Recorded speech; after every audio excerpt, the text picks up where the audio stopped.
times and it would not let me. I don't know why. I don't know if maybe you already had left the room and it was just a glitch or what. But I did try to invite you up. All right, let me adjust this.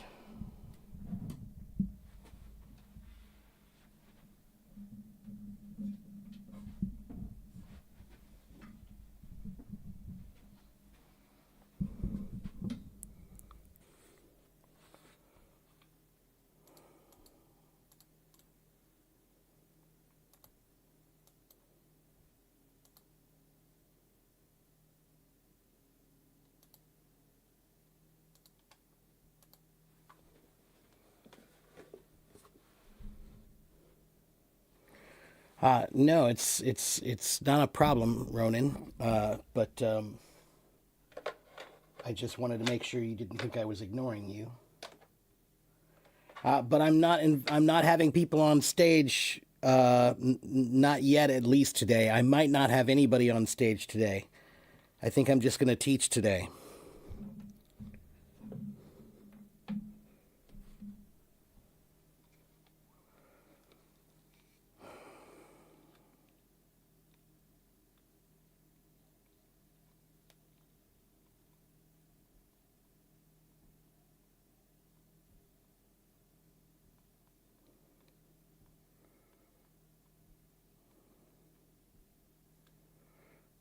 Okay, let's see.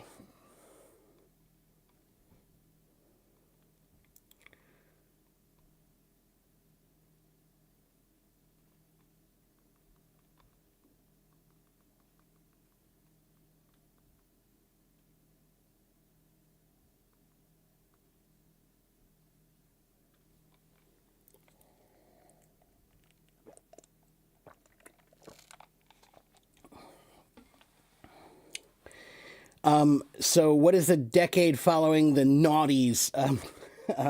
Which no one really says. I have never in my life ever heard anybody actually say that term to refer to that time period. And I feel like it's a very unnecessary use of language. We just say the 2010s or the 10s, but really only the 2010s. You know, the thing is about time periods, that's an important bit of information usually, right? When you tell somebody about the time, that's usually some sort of important piece of information. So it's not good to be vague about that. And if you're trying to be cute with your language by choosing words like naughties or, you know, some sort of a fancy word for it, then maybe you're sacrificing the informational value for the aesthetic value. And that's not good. In my world, form is always more in. I'm sorry, function is always more important than form. Function means how does it work? What is it for? What's the purpose? Right. The form is just the aesthetics of it. Right. What does it look like? Okay. So what I would say, Larry, is the 2010s is okay to say, but I wouldn't look for too many of these types of words because I don't think that they're particularly valuable. Let me turn on another light here. I feel like it's a little dark.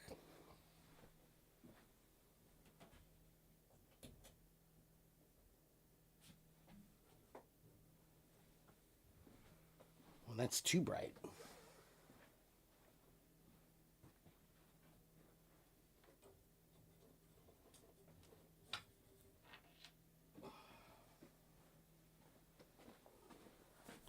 All right, that'll do.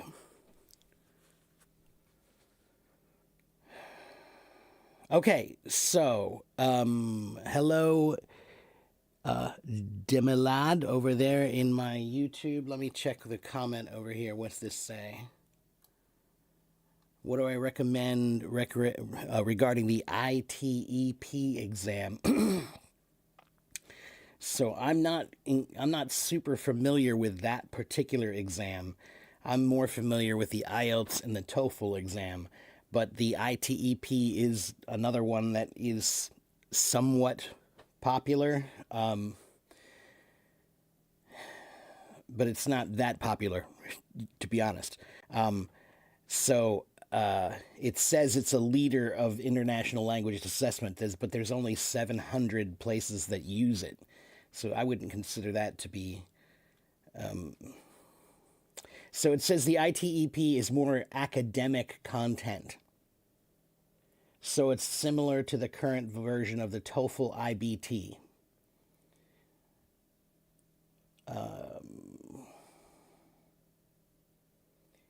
But unfortunately, I don't know. I don't know enough about that test, so I can't really speak about it. I'm reading about it now. That doesn't really benefit you, right? So I can't really make any recommendations specifically for that test. Okay. Now, we're going to do some etymology today, everybody, but I will take some questions possibly along the way.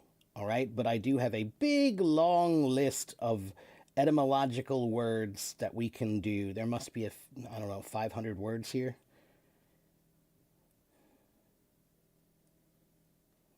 I don't know, at least. There's a lot of words here.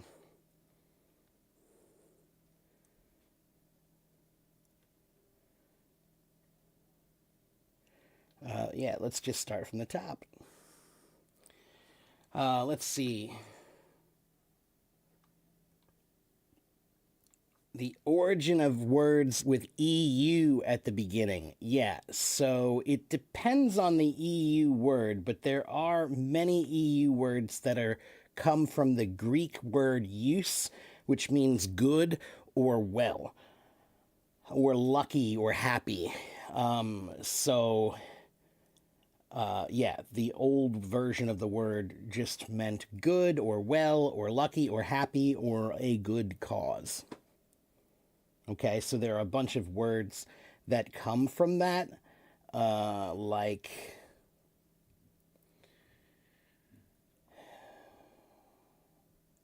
there's a kind of bacteria called eubacteria, which in this case means good bacteria, right? Eucalyptus. Eucalyptus, the word eucalyptus comes from the word meaning good. Euclidean, euphemism, eulogy,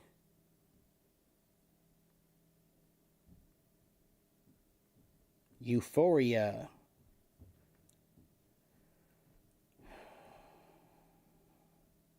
utopia even, right? So there are a bunch of words that begin with that have something to do with good, all right? Hello, everyone else. Do I have a separate studio? Not a separate studio. This is where it's my studio is in my home. It's not really a studio per se. It's just a recording room. It's just a room where I do my practicing, my recording, and my live streams. It's not that fancy, really. It sounds a lot more expensive when you say your studio. But see, look, remember how I talked about framing? About framing, how you can only see this much of the picture? So you don't know what's over there. You have no idea what's around there. You can only see oh, this looks nice, this looks clean, this looks. So it must all be amazing. That's called framing. You need to remember today, everything is framing.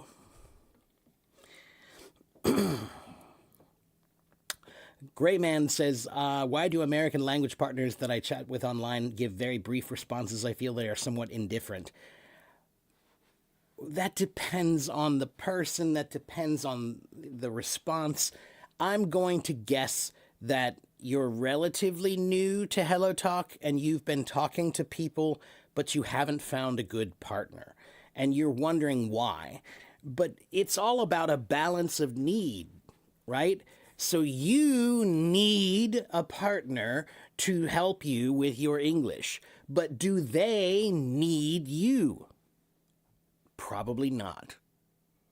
Their need to learn Chinese is not as great as your need to learn English in most cases.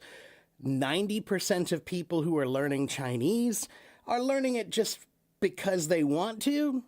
You know, it's not really because of some purpose. Maybe they have business, maybe they have family, something like that. But for the most part, when people choose Chinese, I don't think there's much behind it. It's just oh, that sounds interesting. I'm going to choose that. When you choose English, there is a very good reason why you're choosing English. It's a very popular language that's used for many, many, many international acts of communication. Okay? So there's an imbalance there. And then the other problem is that you guys come to Hello Talk and you expect somebody to just be waiting there, like there's some American who's just sitting at his house and he's just sitting there and he's like, "Gee, I hope somebody will message me and ask me to teach them English today. I have nothing to do. My life is completely empty and I have nothing to do. So I hope that I can teach someone English today." That doesn't exist. That's not real. There is nobody who has nothing to do who's just waiting around to teach you.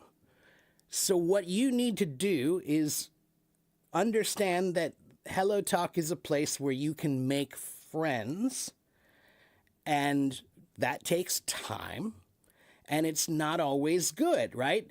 You start talking to this person, but then you realize this person's not really for me. You know, like, I don't really like this person that much. So that's not a good person to be your friend. Should everyone be a good friend to you? No. Different people have different chemistry, right? So you have to find somebody that you match with. That takes time. All right? So if you expected to come to Hello Talk and just find some person who's just waiting to practice English with you, I have no idea what you're on, but please put it down and remember that drugs are bad.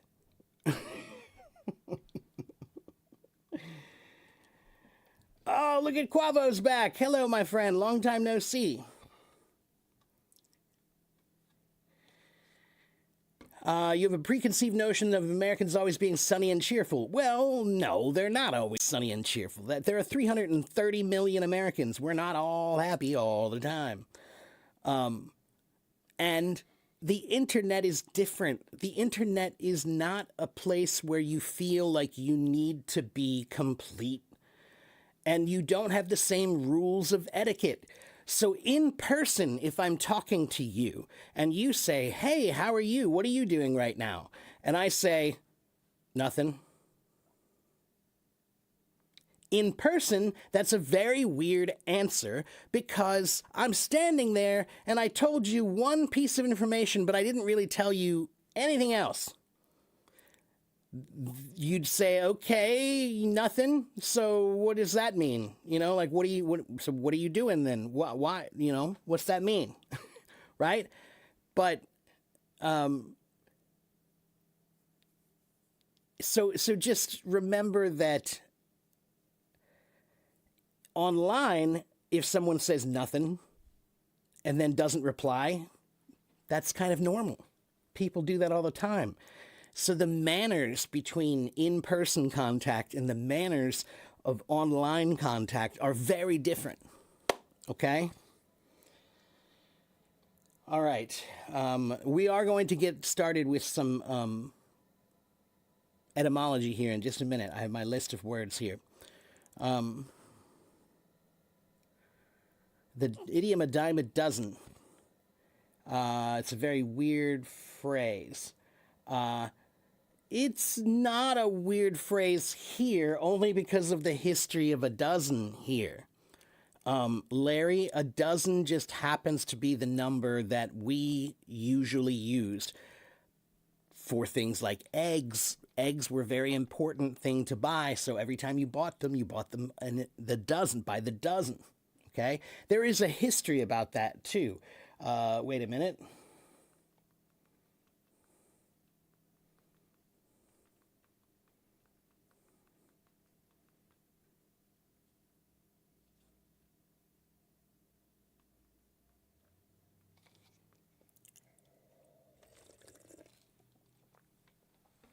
Okay, so the number 12 is highly divisible, right? So you can divide 12 by 2, 3, 4, and 6, which means it's easier to split into different equal portions. So this goes all the way back to Mesopotamia. Actually, it's not an American thing. The dozen goes all the way back to ancient Mesopotamia. Okay? Because it was just an easier number to divide by. 10 is only divisible by 2 and 5, but 12 is divisible by 2, 3, 4, and 6.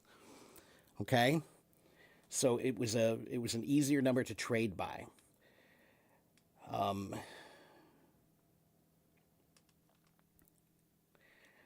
Brian, it's okay, man. Just try to remember, Brian. I am a teacher and this is a classroom. So just act like you are in a classroom and you'll be fine. And this is another thing that's difficult about the internet. When you see somebody turn on a camera, you think, oh, it's just some guy turning on a camera. How are you supposed to know that I'm really a teacher and this is really a classroom? It's hard, right? So don't worry about it, but just when you come to my rooms, just act the same way you would in any classroom. All right?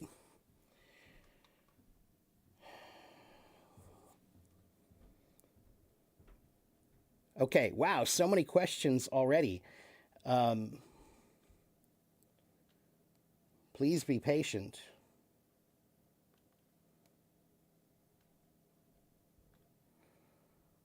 Oh.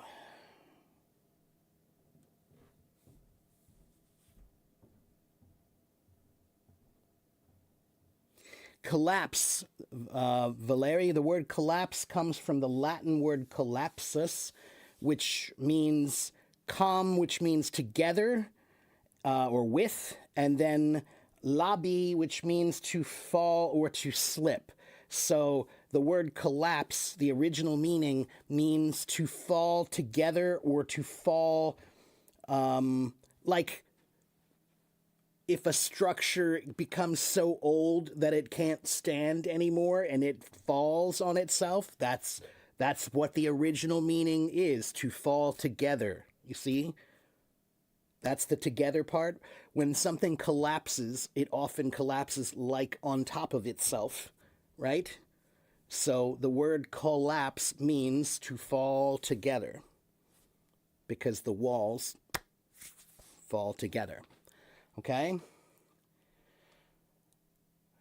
The concept of Pandora's box. Yeah, we still use that. There's a Greek story about Pandora and Pandora's box, and yes, we still use the idiom of Pandora's box, meaning something that you opened that's going to bring about great change, and usually in a bad way. Let's see. Why does ST sound like SDSK? Wait. Why does ST sound like SD and SK sounds like SG in English? It doesn't. Study, st. That's study. There's no It's not st-duh. It's study. Okay? And then SK and SG, it's not. Desk. It's not desk. No, it's desk. Okay? You need to pronounce more clearly. Okay?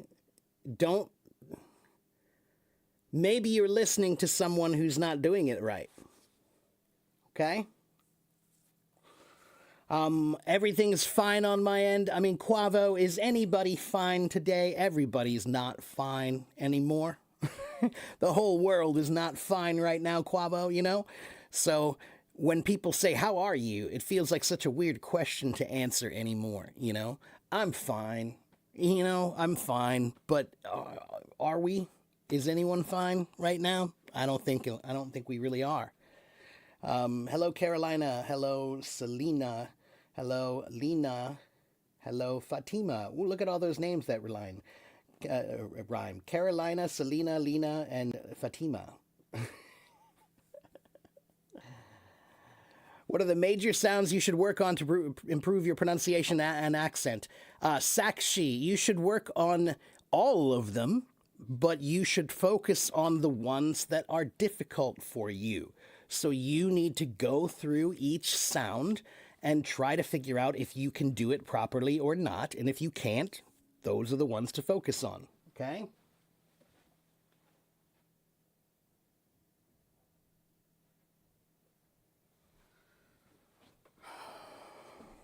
All right, let's see.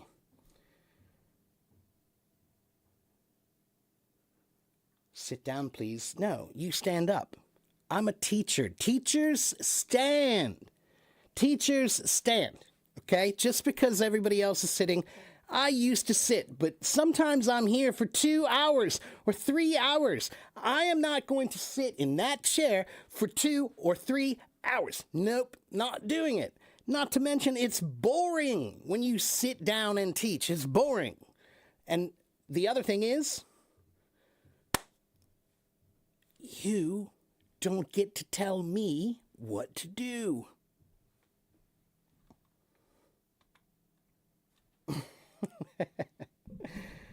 What are the words that English speaking people always pronounce wrong? Ooh, that's an interesting one. Words that are commonly mispronounced.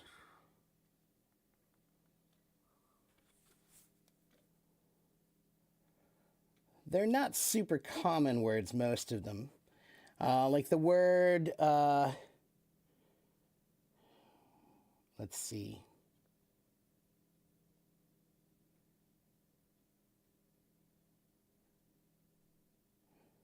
Like the word niche. Niche is Niche, and lots of people will say niche. Or charcuterie, that's a French word that is often mispronounced because it's French. Mischievous is sometimes people will say mischievous. I think I have even said mischievous before. Mischievous is the proper way. What's another one? Let's see. Sometimes there are words that people will pronounce with 2 syllables or 3 syllables, like let me think, like athlete and athlete, right? Athlete or athlete, right? There are some people who say it that way, or comfortable and comfortable. Many of these, it doesn't matter, right? Like comfortable and comfortable. I don't care which one you do, and no one does. All right? How can I differentiate the pronunciation of Sahara Desert and so David, the word desert and the word dessert, because there are 2 S's in the word dessert, I want you to think about that. That means that the S in that one should be longer, and then you should put a second stress on it. So it's desert. Desert, right? There's the first S is des. That's the first one. The second S is a Z sound, zert. Okay? And we also remember the difference in the meaning by the 2 S's.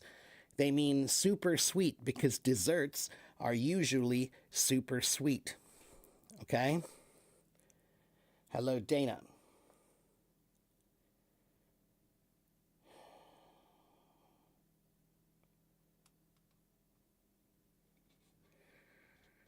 Okay, guys, I'm going to need to get to start teaching my topic today, okay?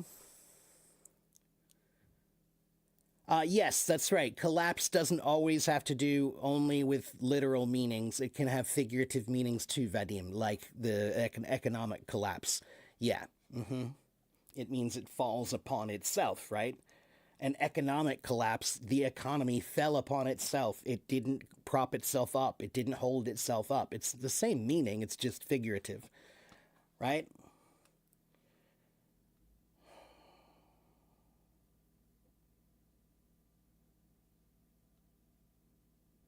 What's the difference between geek and nerd? Are they interchangeable? Sometimes they're interchangeable, but geek, I think, has more of a negative term still, a negative feeling connotation to it, right? So if I say he's a geek, that might have more negative connotation. But the word nerd used to only be a negative connotation, but now I think I'm a nerd and I'm proud of being a nerd. It means that you learn. You like to learn. That's what being a nerd is. It's such a stupid thing to make fun of. You're making fun of somebody because they enjoy learning. What a nerd. You like to read. So weird, right? But geek is still kind of negative mostly, I think. Okay? All right.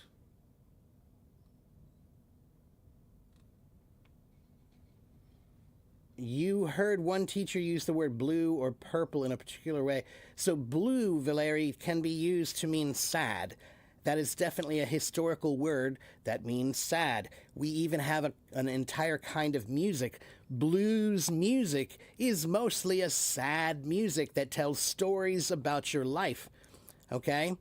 So, blue is definitely used that way. Purple, that's definitely not super common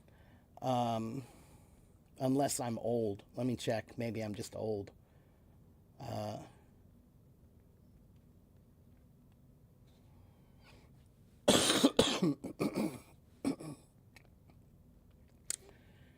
I don't think that's.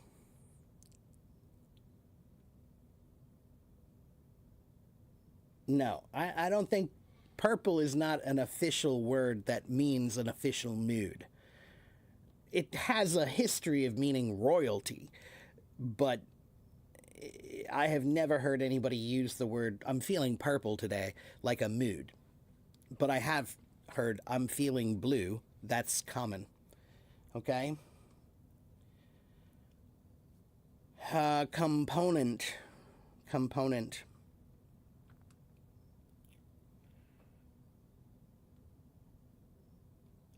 Air and hair, right. Okay, so you're welcome, Vadim.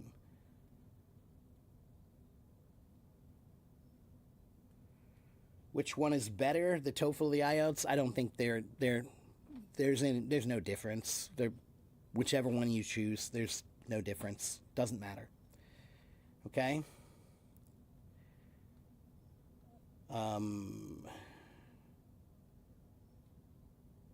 Connotation is not exactly the same as meaning. Connotation is like implied meaning. Okay.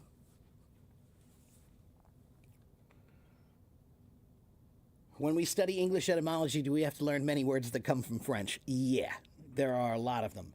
Let me see. I think I have a list here. There's my Latin root list. Let me see. Where's my French root list?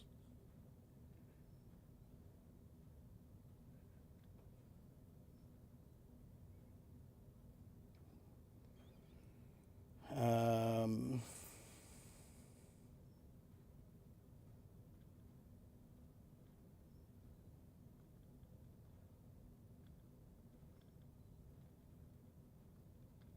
One moment. Searching for my list.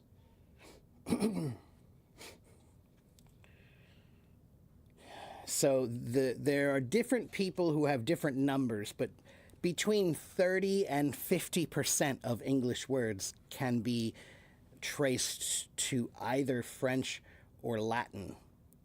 Okay? So, for example, Let's see.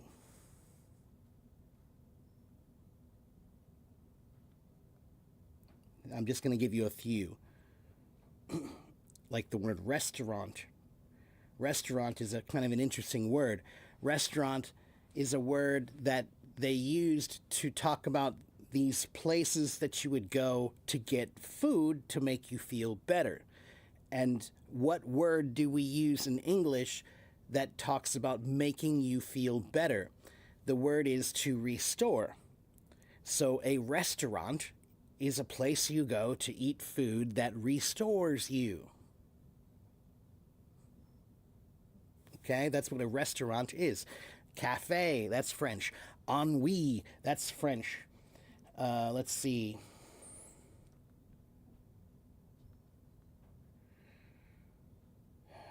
The word money is French. Commerce is French. Sovereignty is French. Government is French. Portrait is French. Theater is French.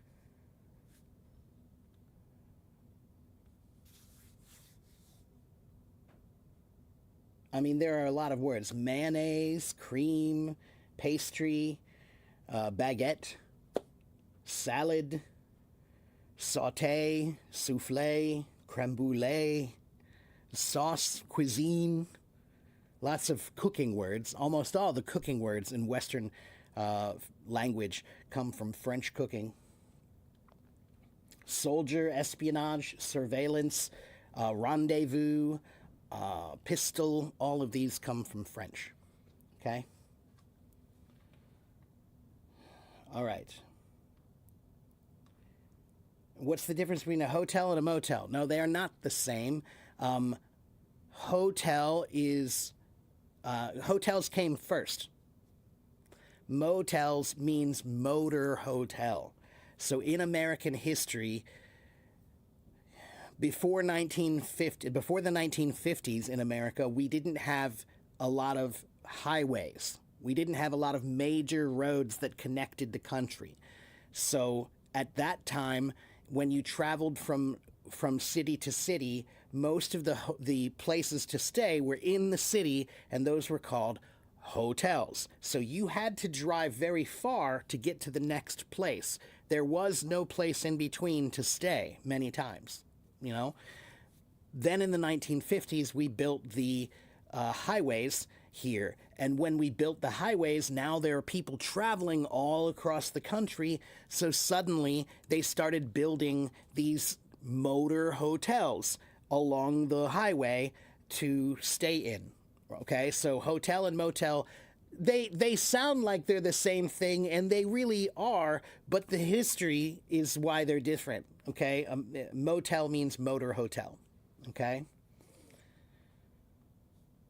Okay, let's see.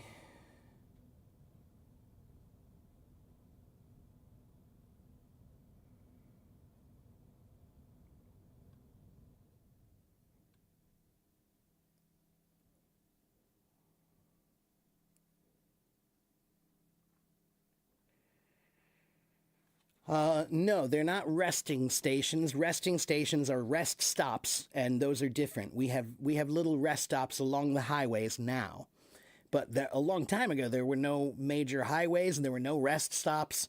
No, if you wanted to travel, it was a lot more difficult to travel because you had to make sure you could get to your destination. Okay, or you had to stop a lot, along the way. Okay, all right, so. And now motels are questionable. That's true, Chris. Yeah, a lot of motels are, we call them the no-tell motel. It means those are the motels that people go to do things that you don't want to talk about. The no-tell motel. So, all right, let's start with my list of words. Since Brian is impatient and has never been in a classroom before. Okay, we're going to start with words that have the root bio. So I'm going to teach now. You should listen. I'm going to teach about something called etymology. Etymology means the history of where words come from and how they've changed over time. So we're going to start with a bunch of words that come from Latin or Greek, okay? And when you learn these words, it's a very efficient way to learn vocabulary. You can learn one root, one little word that will help you learn many, many other words. Okay? So, Marco, let me get to my topic and I'll try to get back to your question in a bit, okay? And yes, I do know about prosody.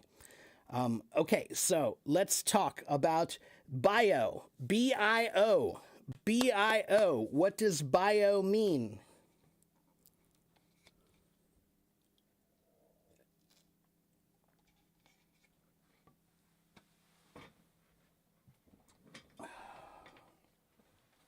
Yannick says natural. You're close, Yannick. Yeah. Yeah, life. Marco's got it. Bio means life. Okay? So biology is the study of life. Any word that has ology at the end of it is the science or study of something. The science or study of something. So biology, biology. That's the study of life, the science of life. Okay? Okay, now let me explain something here. I am the teacher. I am teaching the class. You are not. So when I tell you what it means, that is what it means, and I do not need anyone to tell me, it means this. You do not know, I do. If you think you know, go make your own stream. All right? But I'm the one with the knowledge here in this room, okay? We can't have conversations where there are two people saying two different things, okay? Biology doesn't, or I'm sorry, ology does not mean knowledge. It means the study of or science of something, okay? Don't get confused. One teacher, this guy. Yes, Chris is just the eye candy here in the room. Okay, so biology is the first word. The next word is amphibian.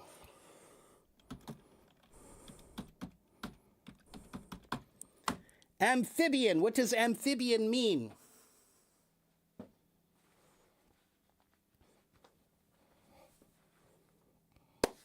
What does amphibian mean?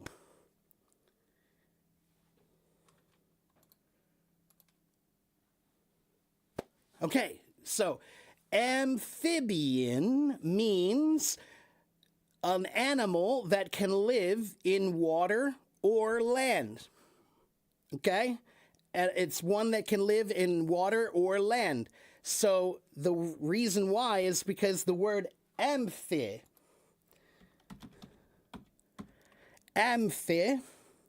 this word means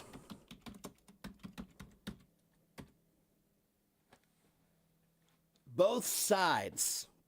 Okay? And then bio is at the end. Amphibian. So amphibios, amphibian, those things mean, sorry, I spelled it wrong, but it should just say both sides. Amphibian means an animal that can live life on both sides. Bio, amphi. Bio and amphi. Okay? So it's life on both sides. Okay? Amphora, that's a good question. Amphora is a word that's an old word that meant it looks like a vase. It looks like a big vase, but it was used to store things like wine or grain or things like that. So let me check to see if amphora comes from the same root. Amphora. Ah, it is. Do you know why it's amphora? Because when you see it, it's a vase, right? It's a vase, but it has two handles. You pick it up and it has two handles on it. That's why it has amphi too. Okay? So, so amphi means both sides, and bio means life. So amphibian means life that can live on both sides. Okay? Let's keep going. How about the word antibiotic?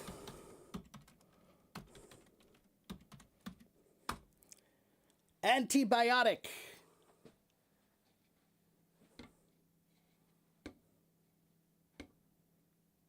What is antibiotic? Hello, Miguel, and hello, Genesis. Anti means against. Yeah, against. Contra, against. Yeah, and not against bacteria. Not against bacteria. No. Antibiotic. Bio means life. So antibiotics means against life. It is bacteria that it is fighting, but the meaning of the word is against life. And so that's antibiotics. Okay? Yeah, it's against life because it's killing the bacteria that are living. Okay? All right, how about the word autobiography?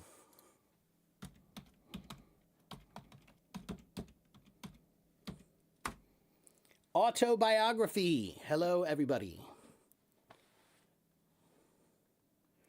Auto means self. Yes, auto means self. Bio means life. So then what's the next part? Graphy. What does graphy mean? That means to write. So auto means self, bio means life, and graphy means write. So this is your life story that you are writing. The history of your life, the story of your life. That's right. Okay, that's your autobiography. There will be an autobiography on Teacher Mark. No, there won't be an autobiography. There might be a biography, but Teacher Mark doesn't finish things very well. So he might start an autobiography, but he won't finish it. So there will have to be somebody who will make a biopic or a biography about me. It will be very short. He got mad a lot. The end. Okay, how about the next word? Biodegradable. Biodegradable.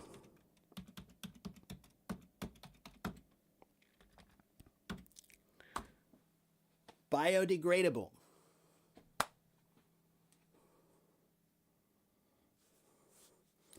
So bio means life, okay? And the word de means not or less, right? To make less or not of something, negative of something, right? And then the word grade it comes from a word meaning like the angle of something, right? So the grade of a hill. If a hill has a very steep grade, then you can't drive down it, okay? So in this case, it means the angle of something, right? So in this case, your ability to degrade, to break down life. Or I should say, break down into life. Life components. Okay? Okay, so if you have questions, you have to wait because I'm doing my topic. Okay, so if your questions are not about my topic about biology, or I should say not biology, about bio, the word bio, we're talking about bio right now, then you have to wait because I'll get off topic. Okay, so we're talking about bio words right now. All right, so the next word is biodiversity.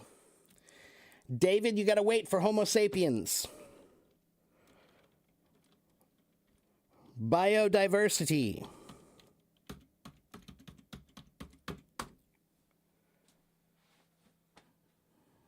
Yeah, so bio means life and diversity means many kinds.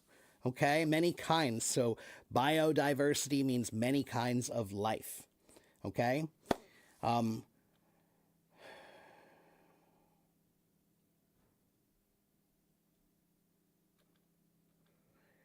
so yeah, when you're here, listen, it's okay to paraphrase what I say. If I teach you something and then you want to paraphrase it in the chat, that is okay. But the only problem is if it seems like someone is not paraphrasing what I'm saying, but they are challenging or giving a different answer, then that becomes a problem because now then the people who are in the classroom, they don't know who they should listen to, me or you. Who's right? You know, who's the one with the right answer? So that's why if you want to paraphrase, paraphrasing is totally okay. But just make sure it doesn't sound like you're saying, no, that's not right, because that's not the way a classroom works.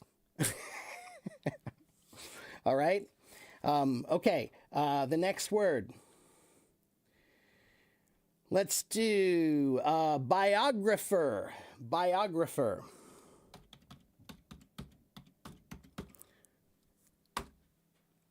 Paraphrase means to say something using other words. So you heard me say something, and then you say it with other words. That's called paraphrasing.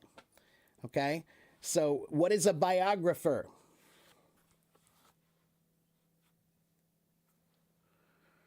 What is a biographer? Someone who makes a biography. Well, yeah. Bio means life and graphy means write. So a biographer is someone who writes about people's lives. Yeah, a life writer. That's right. They write about other people's lives. Okay, so autobiography is writing about your own life. Biography means writing about someone else's life. Okay? How about the word? Well, then we have biographer, biographical, and biography. Okay, those are all related words. Then we have the word biohazard.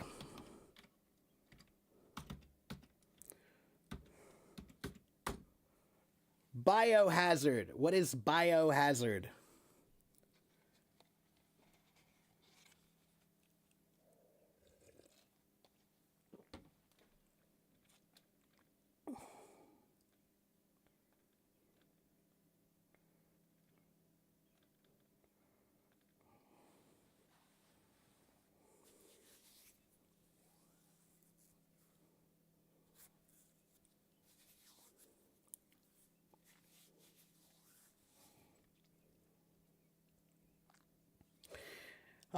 So yeah, biohazard, it means life is hazardous.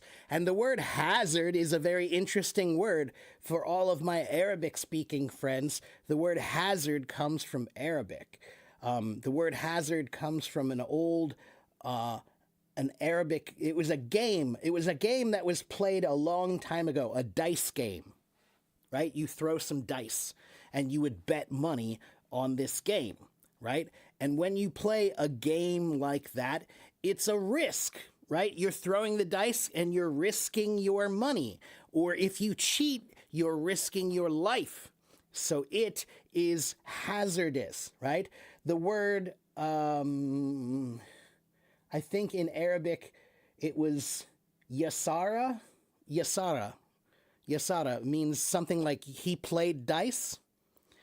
That Hajar, there's one Alzar is one possible history. There's one from Alzar, but there's another word in Arabic. It says Yasara, which meant he played at dice. He played at dice.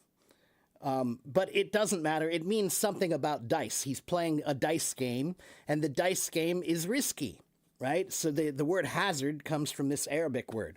So biohazard means a risk of life being destroyed or damaged. Okay? How about the next word? Let's see. Biomass. Biomass. This is not a very common word. It's a science word. It's a science word, but biomass, mass means anything that has mass is mass, right? And then bio means life. So biomass means it's some kind of a thing that has life. It's a mass that has life. Okay? Yeah. Then we have the word bionic. Bionic. What is bionic?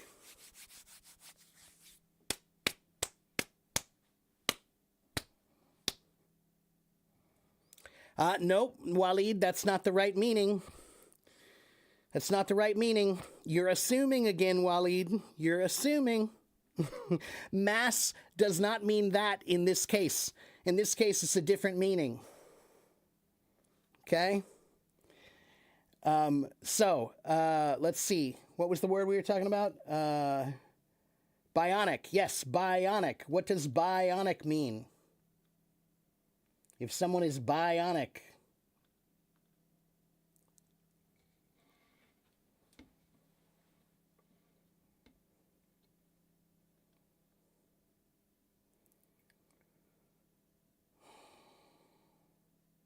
So this word is very funny. Bionic, when we say bionic now, most of the time we use it like we're talking about the Bionic Man. Have you ever heard about the Bionic Man? The $6 million man? Yeah, so there was a TV show in 1976. In 1976, there was a TV show in America called The $6 Million Man. Okay, and it was about a man who was part man and part robot, part machine, part cyborg. And so he was bionic. He had bionic powers. Okay, so this word, in this case, it means pertaining to life. So it's kind of a funny word because the original meaning actually is not what we usually think about now. Okay? Now, when we use the word bionic, we're almost always talking about some person with super strength or something. He's a bionic man, right?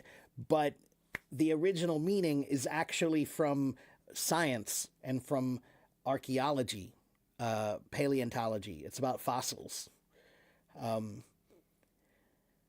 So anyway, bionic is kind of a funny word because it actually is an ancient word, but we use the meaning of the word that comes from a TV show from 1978. I think that's kind of funny. What else do we have? What about a biopsy? Biopsy is when maybe you have something that looks like cancer. Something that looks like cancer. So they take a little piece of it to see what it is, right? A biopsy means they're trying to examine the life in there to see if it's dangerous or not. That's a biopsy, okay? $6 million woman, too. That's right. Yes. Yes, we've got to be fair about that, right? Okay, next one. What about biosphere, biotic, microbe, microbiology, symbiosis, symbiotic? All of these have bio in them. Can you see why this is a good way to learn vocabulary? So far, we have talked about the word bio, that means life. Amphibian, amphibious, antibiotic, autobiography, biodegradable, biodiversity, biographer, biographical, biography, biohazard, biology, biomass, biome, bionic, biopsy, biosphere, biotic, microbe, microbiology, symbiosis, and symbiotic. And that is only a very small list. That is a small list of the words that use bio. All right? That's a small list. Okay? I hear that you foreigners are not good at math. Is that true? So the word foreigner means everyone outside. So I am one foreigner from America. In America, we have 330 million people. Some of them are not good at math. Some of them are great at math. Okay. Are all Chinese people great at math? They're not. Okay.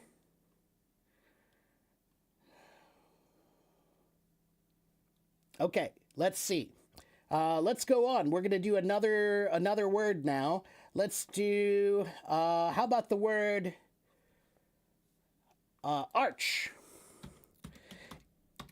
There are many words in English that have the letters ARCH in them.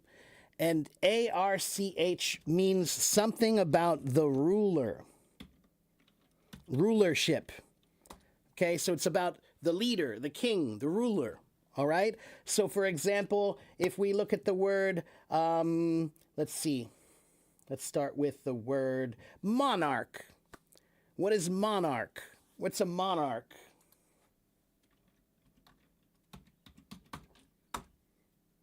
What's a monarch, everybody?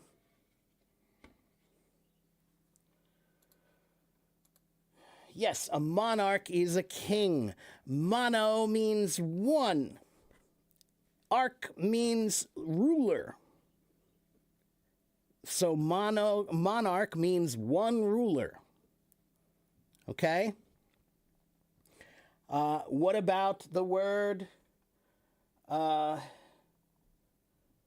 patriarch?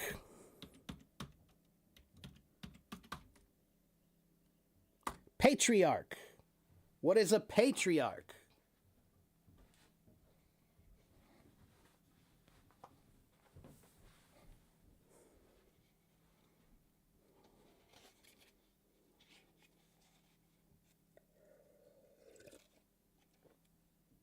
Nope.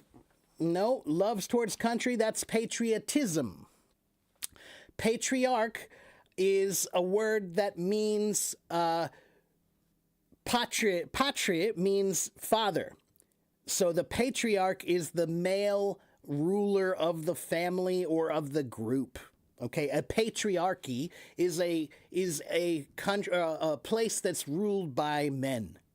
Okay, the matriarch and the patriarch. So a patriarch is the head male family ruler. The matriarch is the head female family ruler. Okay, so patriarch and matriarch. The patriarchy means the rulership of men.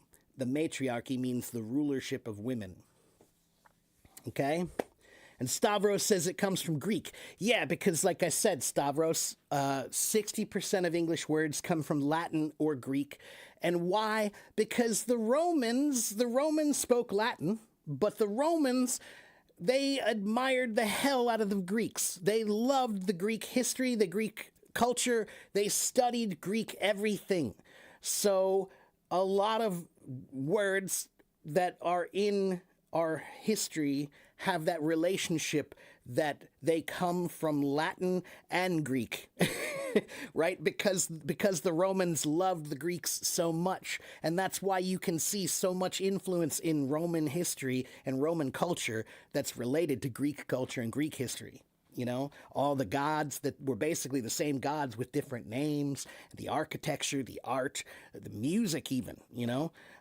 So, yeah, even the music. I remember studying, you know, Lydian and all the different scales, the Greek scales, the Dorian, Ionian, Lydian, all those scales that came out of Greek history. Okay, that's right. The Romans copied Greek culture because they thought the Greeks were amazing, because they were.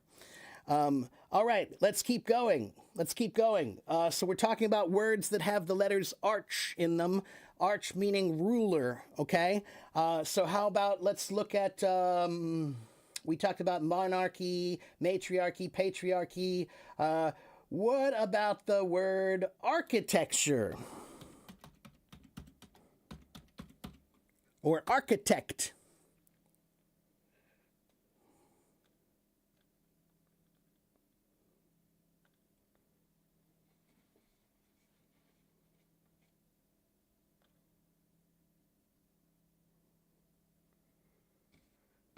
An architect is a person who designs buildings. That's right. But once again, this comes from Greek history. In Greek history, the word archon, an archon was it was a ruler, a commander, a chief, a boss was the archon, right? So the word architect is the word archon with the word tecton. Tecton means builder, and archon means chief. So architect means chief builder. He means the boss of building. Okay? Architect, from the words archon and tecton. Okay? So we have architect, architecture. What else do we have? How about the word archaeology?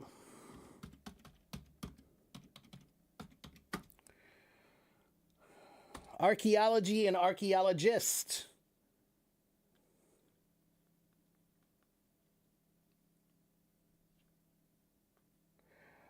So archaeology comes from the two words, ology. We talked about ology means the science or study of something, right?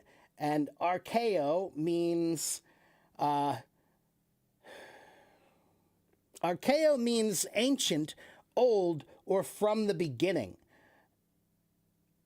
because it's like the leader, right? Archon means first, or archon means the ruler, right? The ruler, and the ruler is the leader. They're number one, they're first. So in this case, archaeology means it's like the first one who knows the knowledge, the leader who knows the knowledge about the history. Okay, yeah. Arxeo means ancient, right? Yeah, that's right. Ancient history. Yeah, but it comes from the word archaios, meaning ancient, primeval, which comes from arche, meaning beginning, which comes from the word first, which comes from archon. It's always fun for me. I love going like, oh, it comes from this and it goes from this and it goes from this. Oh, it's over here. I see now. I like finding those things. Arc. So arcade is a word that's actually an old word. I will do this only because it's related in a way. So the word arcade comes from the Latin word arcus, which means a bow or arch. So a long time ago, the word arcade meant a vaulted space. A vaulted space. A vault means like this, like the roof is like this. But to make the roof like this, they needed to make an arch to hold up the roof. So the arcade had an arch. That was the vaulted space. Okay? They had to use an arch, to hold up the roof. Okay? All right. We're talking about arch words. How about the word archaic? Archaic.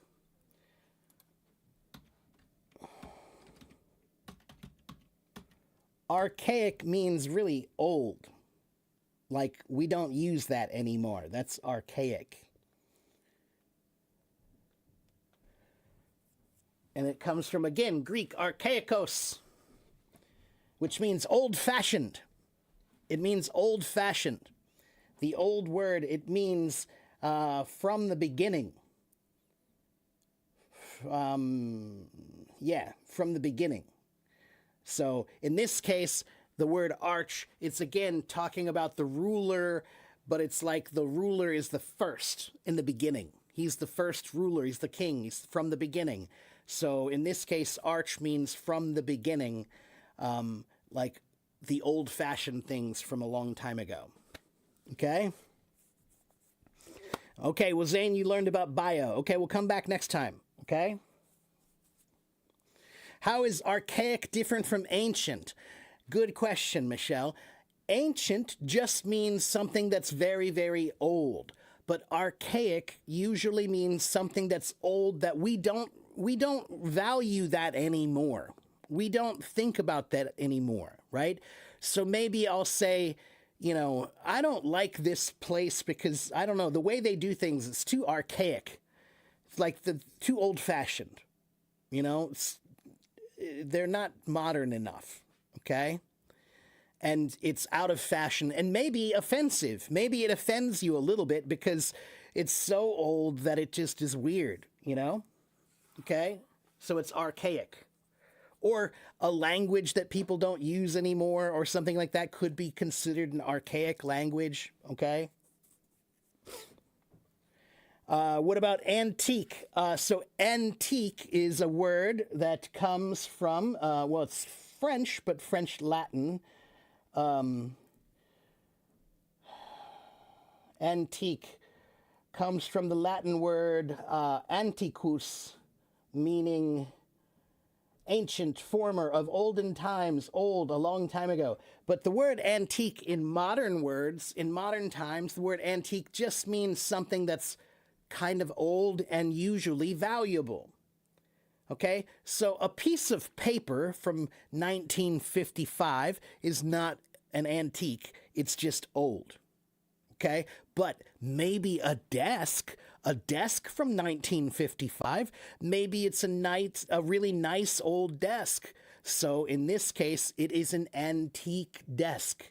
Now, is that desk ancient? No. Ancient is like 1,000 years ago, all right? When you think about 2,000 years ago, that's ancient times, all right? But old is just 150, that's antique, all right? Understand?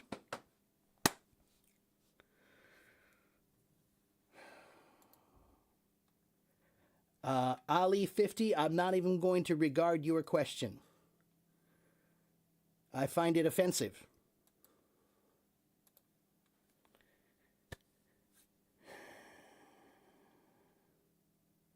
Okay, next question, or no, I'm sorry, next word. So we talked about many arch words. So in English, we have the word anarchist, anarchy, arch, archaeologist, archaeology, archaic, archetype, archipelago, architect, architecture, archival, archive, matriarch, matriarchy, monarch, monarchy, oligarch, oligarchy, patriarch, and patriarchy. All of these have the letters ARCH, arch, which means a ruler, the ruler of some kind. Am I a teacher or an actor? Why do people keep saying I'm an actor? How can I be an actor? I'm not acting. I don't understand why am I an actor?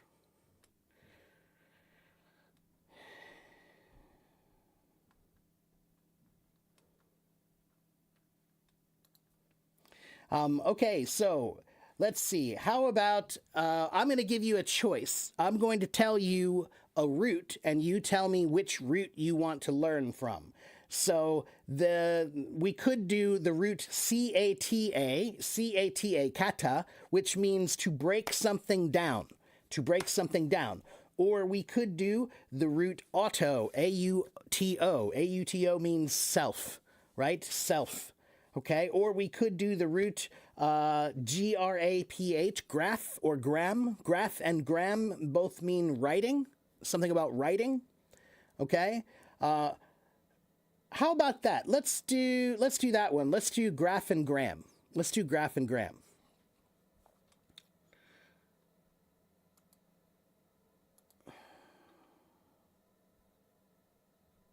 We have a bunch of losers joining us today.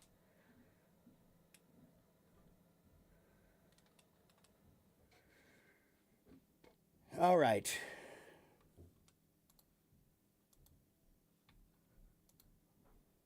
Let's just do that. Okay, so we're going to talk about graph and gram. GRAPH and GRAM. Those two words, those two roots, they mean writing, something about writing. Okay, so we talked about autobiography, right? Autobiography, before we talked about that. Auto means self, bio means life, graphy means to write. So autobiography, autograph. What about autograph? Can I get your autograph, please? What is an autograph?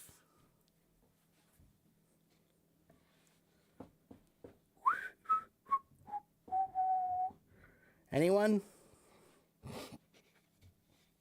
An autograph, that's your signature. Auto means self, graph means write. So autograph means write your name, yourself. Okay, self write. Okay. How about the word bibliography?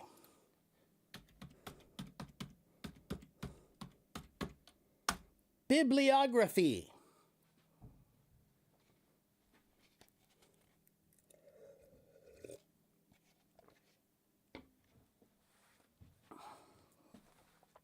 What is a bibliography? Do you guys know what a bibliography is?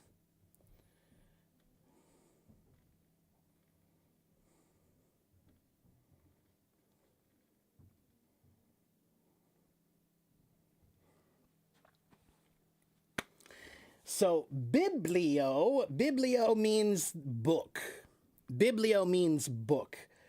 So the word Bible comes from the Greek word biblion, which means paper or scroll, right? The Bible basically, the Bible means paper. It means a book. It's a book. So biblio means books. Okay? And graphos means write.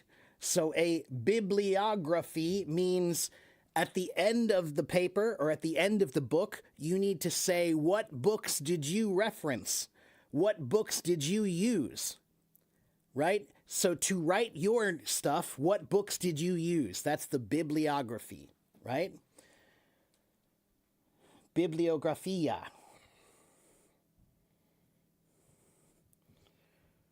Where am I getting this information? Walter, I'm getting it from two places. One, because I've studied this topic for 30 years.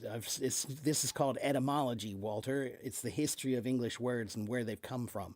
But I'm using a dictionary that's called the Etym Online Dictionary. It's an etymology dictionary. I'll show it to you.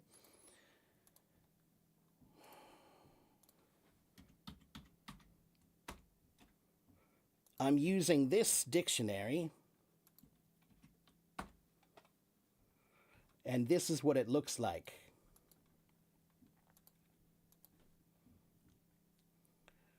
Okay, the online etymology dictionary. Okay, so you can type in a word here, like we were just doing, bibliography.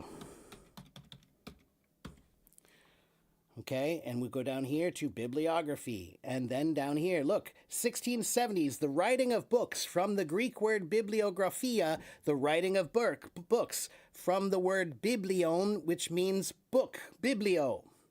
Graphos, which means something drawn or written. Okay? Bibliothèque, that's right. That's the library, right? In Spanish, right? Or is that also in French? I don't know. But yeah, biblio in this case means books. All right? So this is what I'm using. Okay, let's keep going. So we're talking about the words graph and gram, and I've talked about this word before. What about this word?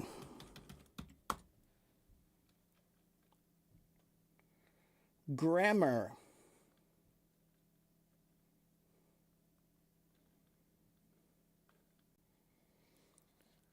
Grammar.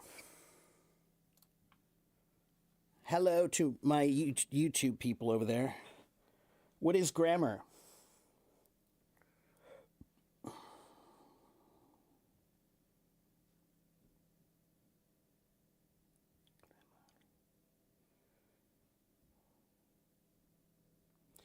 So Hajar says grammar means the rules.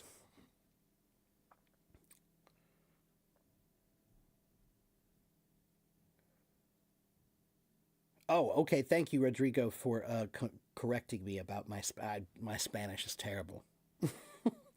Okay, so grammar, everybody. Grammar means the rules. That's what you think it means. It means the rules to speak well. But the word grammar has a very interesting history, okay? The word grammar, originally, it meant the rules of Latin, okay? The rules of Latin, okay? The Latin language. But let me ask you a question. 2,000 years ago, how many people could use Latin? How many could read it and write it and speak it?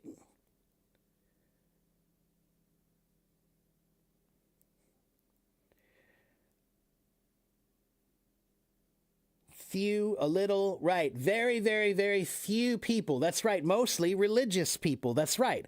Almost all, it was just religious people who could use the language, right? So let me ask you another question. If you cannot read and you cannot write, and now you see a book, and this book has all these things on the page, these symbols. What are these things? They look so crazy. You can't read it. So what do you think it is? If you see all these words and letters on the page, but you don't know what they mean, then what do you think that is? Remember, this is 2,000 years ago. 2,000 years ago, you see a bunch of things on the page. How do you feel about it? You can't read it. You don't know what it says. You don't know what it means. So, how does that make you feel?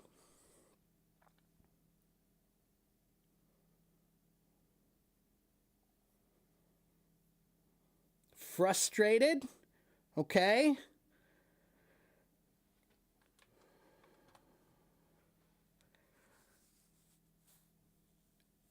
But more than frustrated, helpless, yeah, sure.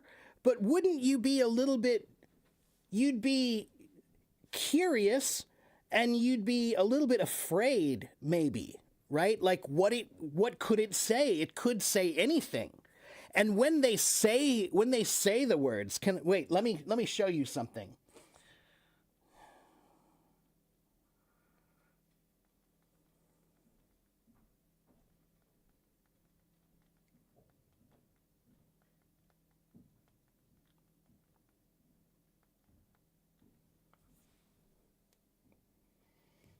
If I say these words, what does this sound like to you?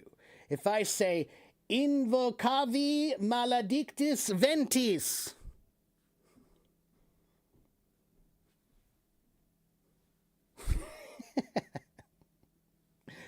what does that sound like?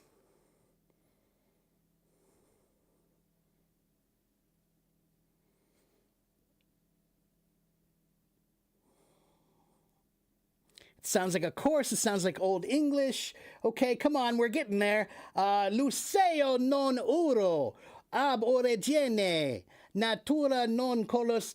Let's see, constritaro. I'm pronouncing it terribly. It's scary like a curse. Yes, that's what I'm trying to get at. If you heard these people speaking words that you don't know and you don't understand, it sounds like magic. It sounds like they're using some sort of magic that's like, ooh, what is that? So the word grammar originally means it means knowledge that is rare or knowledge that is like magic. Like it sounds like words that you don't understand, so it sounds like magic. All right? And I can prove this to you because there is another word in English that is related to this word.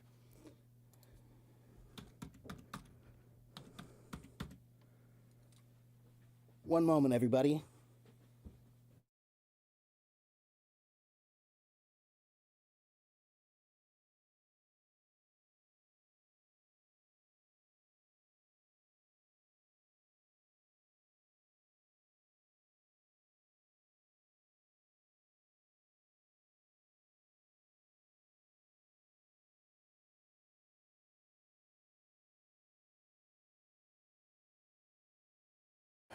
All right, sorry about that, everybody.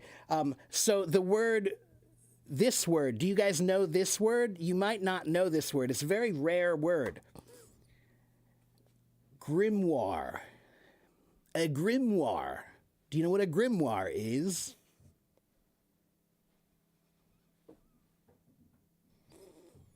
Wow, look at you, Diego. That's an incredible compliment. The only person I want to listen to this morning when there's so much chaos in the world. Well, thank you, Diego. Yeah, what is a grimoire, everybody? A grimoire. A grimoire is it's a rarely used word. It's a word that means a magic book. It's a book of spells. So you'll see that word used, maybe sometimes you'll see that word used in like, like a movie about wizards or magic, right? You'll see some movie about that and they'll say, this is the grimoire of something. Grimoire is related to the word grammar because I told you, 2,000 years ago, most people could not read or write or speak that language. So if you cannot read or write or speak a language, it sounds like magic to you. It seems like magic. It must be magic. It could be. How do you know? Right? So the word grammar is related to the word grammar. The word grammar is related to the word glamour, which means magically beautiful, right? If I say she is glamorous, that means, wow, she's beautiful because someone used magic on you. Grammar, glamour, grimoire, all related, and they all mean something about magic because if you don't know the language, then it's like magic. Okay? Have you ever heard the words abracadabra? Have you ever heard the words abracadabra? Do you know what that means?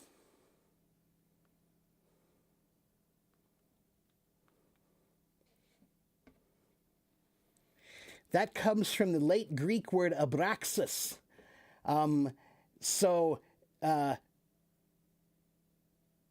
It was the original word that meant the supreme god, abraxas. And this became a word of power. And then people heard this word, and eventually the word abraxas became abracadabra. But the original meaning is like God. Like it means like a word of power. It's like it's a magical word, right? But it's really just a made up sound. It's really just a made up sound. Okay? Abracadabra.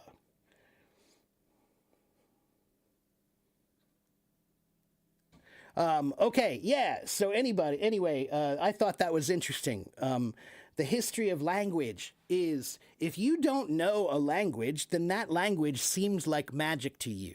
It seems dangerous, right? This is the history of the world, right? So when any two cultures come together and they can't understand each other, there are always some people on both sides that think the other side is magically evil because they don't understand their words. Okay, so it's kind of funny how that works. We're afraid of other languages. So when we hear them, we think, oh, that's scary. I don't know what you're saying. Maybe it could be evil. That makes us worried. That's why language is power. And that's why you should learn language, because language is the way you break down fear. If I can speak to you in your language, now we can talk. It's not scary anymore. Okay? It's not scary anymore. So, let's see. There are still many, many more words that have graph or gram in them. I'm just going to list a few words that have the letters graph or gram in them, meaning to write. something. So we talked about autobiography. We talked about autograph. We talked about bibliography. We talked about biography. What about calligraphy? What is calligraphy?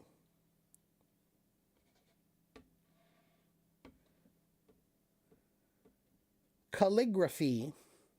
It's writing. That's right. Calligraphy is writing, but it comes from the Greek word calligraphia, which means kalos means beauty, and graphein means to write. So calligraphy, the word calligraphy means beautiful writing. That's what it means. Okay? Kalos means beauty, and graphia means writing. Okay? How about the word cartography? Cartography. What is cartography? Anyone know?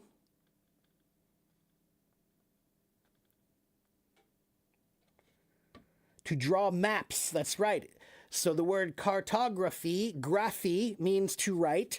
Carta comes from the word cart or card, meaning paper. Okay, so cartography means writing things down on paper or making a map on paper, to draw on paper. Carta, meaning it means card. It means a card or a piece of paper. Okay? Walter, it's not the study of maps. That would be cartology. Cartology would be the study of maps. Cartography is the making of maps. Okay? Interesting. Carta means letter in Spanish, right? Because carta comes from the word card, and card comes from the word, card comes from the Greek word kertis, meaning a layer of papyrus. Do you guys know what papyrus is? What is papyrus? Papyrus. Do you guys know what that is? If you're from Egypt, you know what that is. Yeah, papyrus was the first kind of paper. It's a very old kind of paper. So the word card comes from the Greek word kartes, and the Greek word kartes means paper. It means papyrus. It means the first kind of paper that was made from papyrus. Okay? So yeah, the word cartography comes from the word card, and card comes from the word meaning ancient paper. Okay, let's keep going. How about the word diagram? Diagram. You're amazed how many words came into Russian. Yeah, Vadim, that's the way language works, man. And it's always interesting, Vadim, because if you go study and find out the history, why did those words come into Russian? When did they come into Russian? I am sure there are some very interesting stories about why certain words entered the Russian language when they did and how they did. You should figure that out. Okay? So we were talking about a diagram, right? A diagram is something that you draw to represent something, right? So let's look at the word diagram.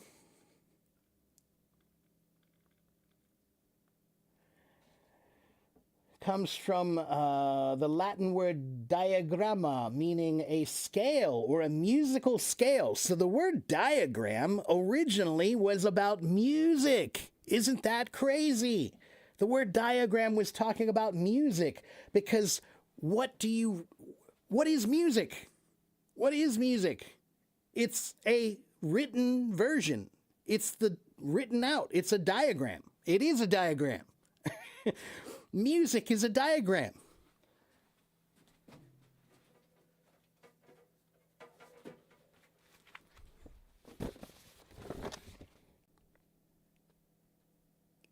That's a diagram. Okay? That's what it is. All right? So the original word diagram comes from the the Latin word meaning a musical scale, and the Greek word that meant a geometric figure that was made by lines. Dia means across, and graphein means to write. So diagram means to write across. Okay? Okay, what else do we have? I'm going to keep going, everybody. We've got diagram. Let's see, grammar. We talked about graphic, right? A graphic is something that is a drawing. Graph means draw. Okay? How about the word hologram? What is a hologram? What is a hologram, everybody?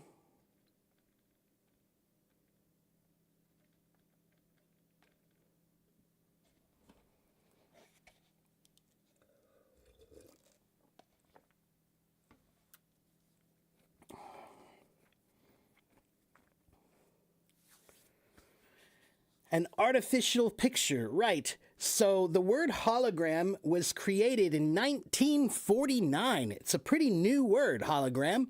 And it comes from the Greek word holos, which means whole or complete. Okay? In this case, it means 3D, right? Because a hologram is a 3D image, right? So it's a 3D picture or a graph or a drawing of something. That's what it is. Okay, so the word hologram comes from the word holos, which means whole. In this case, it means like 3D. Okay?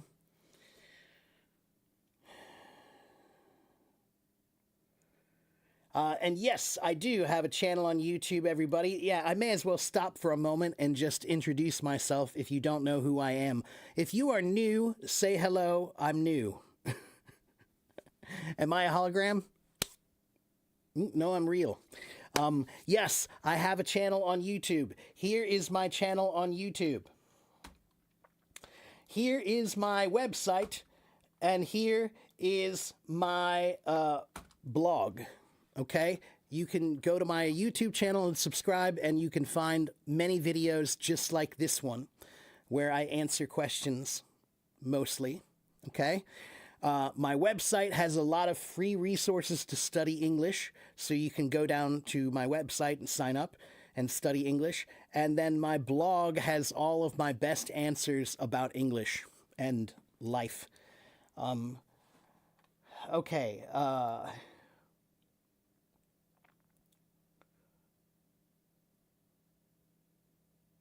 And I am Teacher Mark. I am a real teacher. I have been on Hello Talk for more than 12 years. I have almost 80, I think I have 89,000 followers. Let me see. 88,957 followers. Okay? And I have been live streaming on Hello Talk for more than 5 years. And more than 1 million people have watched me here. So you can come watch me Monday through Friday. I am usually here. Okay?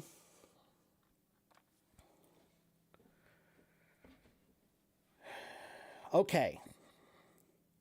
Hooligan is not related. No. Just because it sounds similar does not mean that they are similar.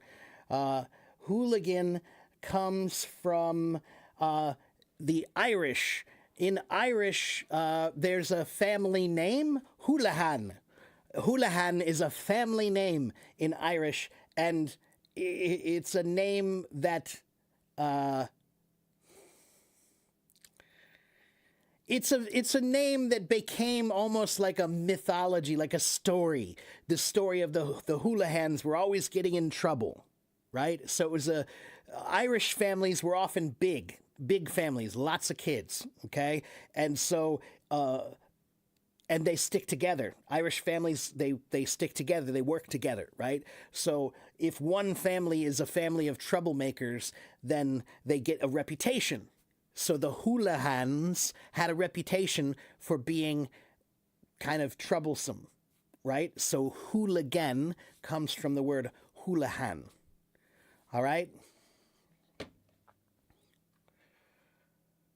No, tornado does not come from torn. No. Tornado comes from the Spanish word tronada, which means thunderstorm. And that comes from the Latin word tonare, which means to thunder.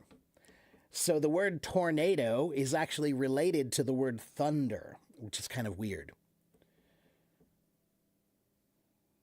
Well, not really. I mean, they usually happen during a thunderstorm. We have tornadoes here where I live. Every year there are tornadoes, and they come with a big storm. So the word tornado and the word thunder are related. Okay? All right. What is your problem? 为什么你非常奇怪？你去吧，你去吧。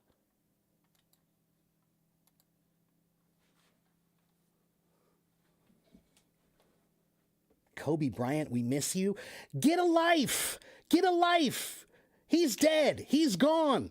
Get a life. Good Lord. Oh my God. So why? Why would you do such a thing? I don't understand people. So weird. And two of them, not just one, two of them. Pathetic. Okay, I'm going to keep going. We're talking about gram and graph. How about the word paragraph? Paragraph. I'm the least bullied teacher here. Oh, really? I didn't know that. Why do you think that is, Diego? Because I don't put up with any crap? If you give me crap, I'm going to kick you out. I don't put up with it. Paragraph. A paragraph is what we write, right? When you put many sentences together, that's a paragraph, right? So let's look at paragraph. Paragraph comes from the Latin word paragraphus, which means a sign indicating the start of a new section of discourse. So this word goes all the way back to Greek. When they would write something, when they would start a new idea, a paragraph was a mark on the page that said, this is a new idea. That's all a paragraph is. It used to be just a line on the page that would say one idea here, here's another idea here, here's another idea here. Okay? You've seen a lot of spam and other voice streams. Yeah, again, Diego, when I show up, when I turn this camera on, I'm kind of all business, and they know that, right? So when they come here, I kick them out. Within 10 seconds, they're gone. So I think that most of them, they don't find it very fun to be in my room because I don't give them anything to go on. So they just move on because they know I'm really teaching, you know, and nobody's interested in their BS. So we're just about done with the graph words and the gram words.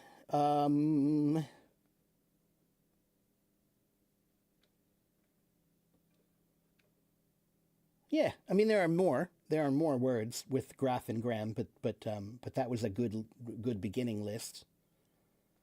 So we're talking about etymology, everybody. Etymology means the history of words and where they come from. And 60% of English words come from Latin or Greek. 30% about come from French. About 20% come from German. And there are also many, many words from many other languages too.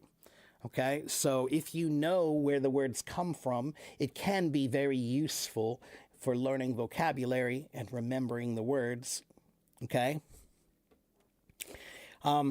So I have talked about this for a while now, so now I'm going to open up the topic to anything. If you have any questions about English, ask them. Or if you want to ask questions about other things, you can. Okay, just try to make it appropriate. All right, don't ask me controversial questions. Who cares what I think? You know, about controversial things. I have opinions, but my opinions are mine, and I'm not sharing them. So, ask questions. If you have a question, ask it.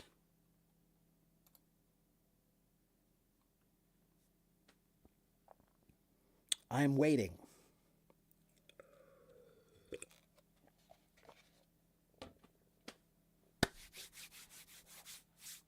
Oh, good. Now we have Sonic and Supersonic. Okay, so yes. Let's start with Sonic. Sonic comes from the Greek word sonos, or Latin word sonos. The Latin word sonos, which means sound. Okay, so sonic means sound. All right, and then supersonic, super means greater. That's it. So a supersonic plane is a plane that can break the sound barrier, right? There are some planes that can go so fast that they hit that boom, that, they like break the air, right? That's called a sonic boom. And that sonic boom is because they broke the sound barrier. They're traveling faster than the sound. Okay? Okay. And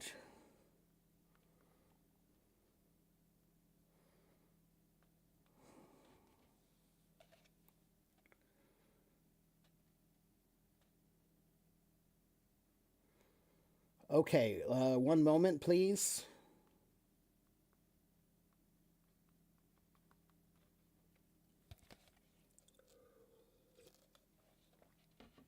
Okay, so prosody, Marco prosody, is usually talking about poems, poetry. Okay, it's prosody is talking about poetry. It's talking about the pattern of rhythm or the pattern of sound in poetry. All right, so this goes back a little bit to Greek history. In Greek history, the word prosody, prosodia, was it was about singing. They had songs that were sung to music in a certain rhythm in a certain way, and that was prosody. So a lot of Greek poetry comes from Greek music. They were related. Okay?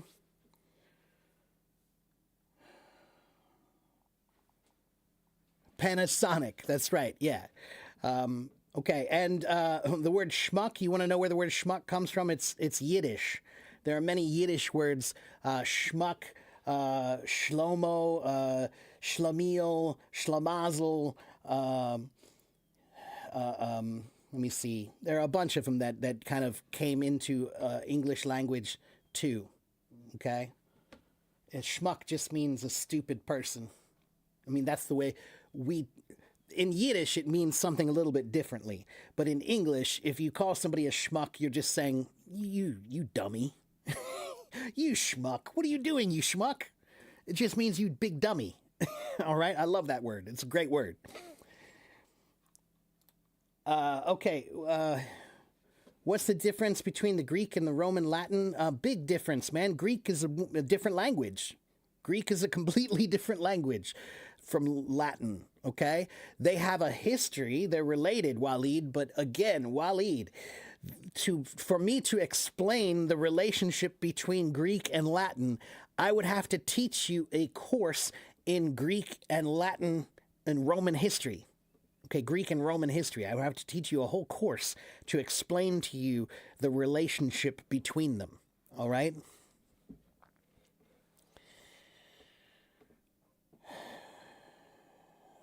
Prosodic side of speech, the field of speech therapy. Yeah, so in this case, it's the field of speech therapy because therapists use rhythm and method to teach therapy, right? The speech therapy, right? My energy is too high. Okay? That's just me. And Jaja said, I've learned many new vocabulary, but they're difficult to understand. And Jaja, many of the words that we talked about today are not that common. Many of them are not very common. The word hologram is not that common. Not anymore. It was a little while ago, but not anymore. But I'm trying to show you that because all of these words come from the same area, the same place, you can learn how they're connected, how they have a relationship. And that makes it a little bit easier to try to learn many words at one time. Okay? Okay, once again, if you have a question, ask it. If you have a question about reading or writing or listening or speaking or grammar or pronunciation or vocabulary, if you have a question about studying or whatever, just ask me and I will try to answer if I can. Okay? But really, you need to understand that it is your responsibility to think of questions. And if you don't have questions, then you are not living up to your responsibility as a learner. Questions are ammo. What's ammo, everybody? Ammo. Do you know what ammo is? Ammunition. Questions are ammunition. So, are you armed or not? That means, do you have questions or not? Are you armed with questions? Do you have questions to ask me or not? If you don't, then you are not armed. This is a battle. This is learning. Learning is a war. It's a fight. You have to earn it. You have to work for it. You have to fight for it. Okay? Molly says, how to think. You mean how to think in English or just how to think? How to think is a little bit more, that's a little bit bigger. Oh, how to think in English. Okay, so Molly, I want you to think simply in English. Simply. Okay? So tomorrow, if you are hungry, I want you to think that in English. Tomorrow, if you are tired, I want you to think that in English. Tomorrow, when you go to the market, I want you to try to look around and think about some things in English. Can you or not? And if you can't, if you see something at the market and you say, 哦，这个英文怎么说？我不知道. If you don't know, then 你写，这是你的功课. That's your homework. Write it down. Okay? 听得懂吗? Okay?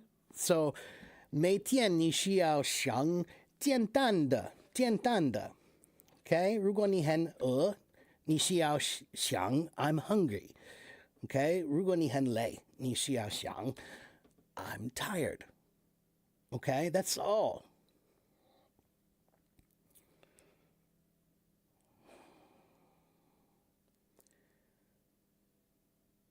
Yeah, that's it. That's how you start. Okay? You just start with the simple things. Anything that you can think in English, you should think in English. Okay? And the more you do it, the easier it gets. Okay? The word ammo resembles the word armor very much. Well, kind of. So ammo comes from the word ammunition.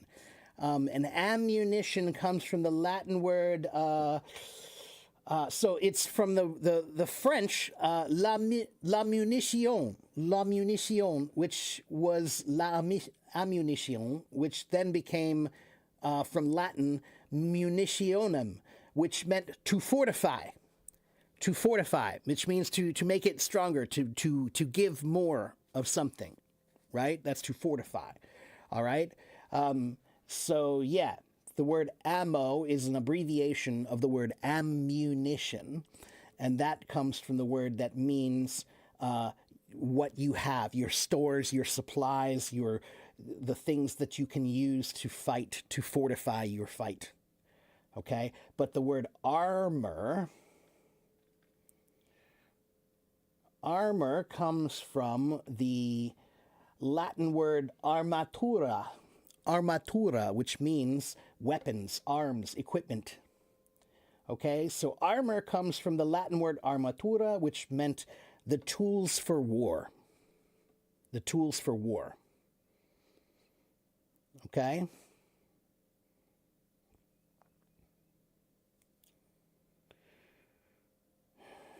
You used to purchase weapons at Ammu-Nation. Diego, do you live in Texas? That sounds like a place in Texas. It's got to be in Texas. Only Texas would have a place called Ammu-Nation. Come get your guns down at Ammu-Nation. Buy one, get one free.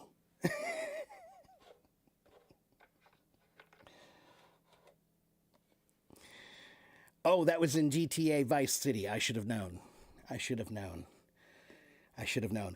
What are the etymology of words like arm, leg, finger, hand? They're completely different from Latin.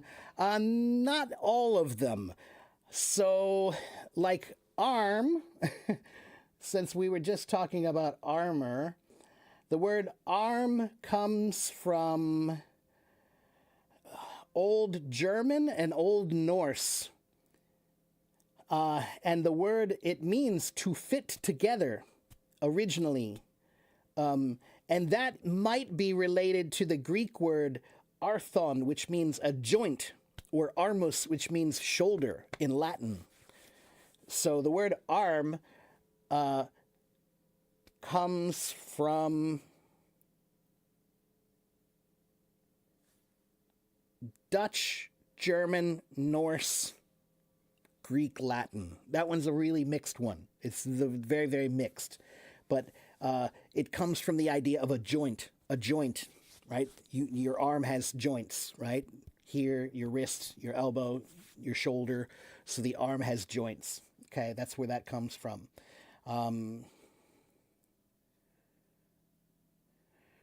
The word leg also comes from Norse. And that word comes from the word that means to bend, right? Because your leg can bend.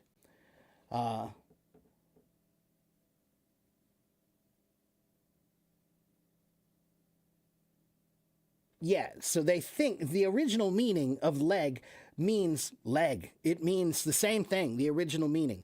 But they think that it comes from a word that means to bend because your leg can bend. Finger. I think I remember this one.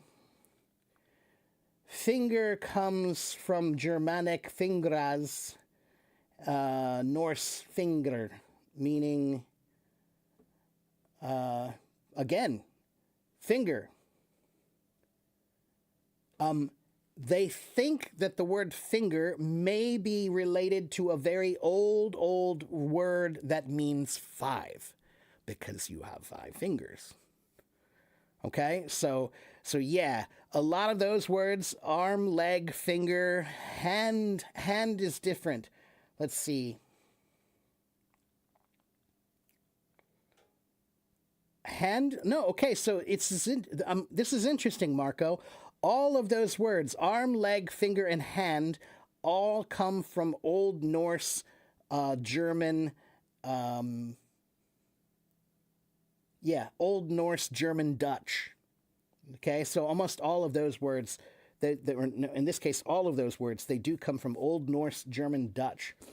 And yeah, the word hand originally meant either your hold, or it meant one side or the other, right? On the right hand or the left hand. On the one hand, on the other hand, meant one side or the other side. Okay?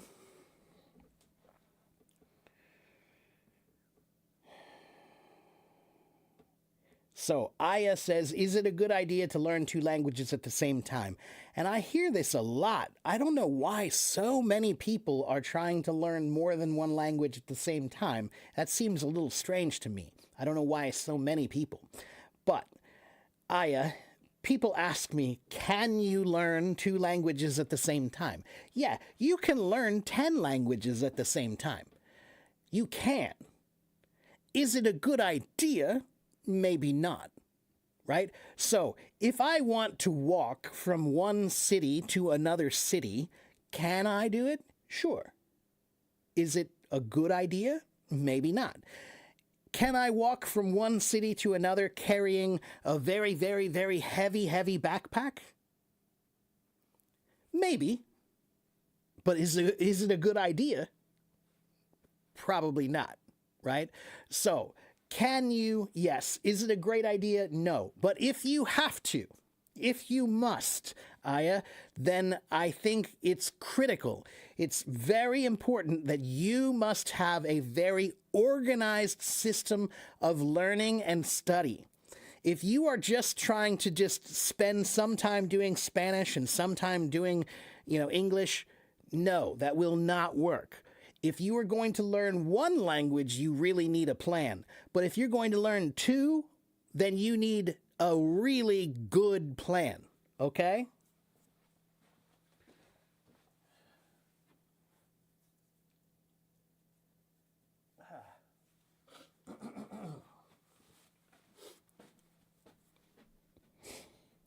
Let's see.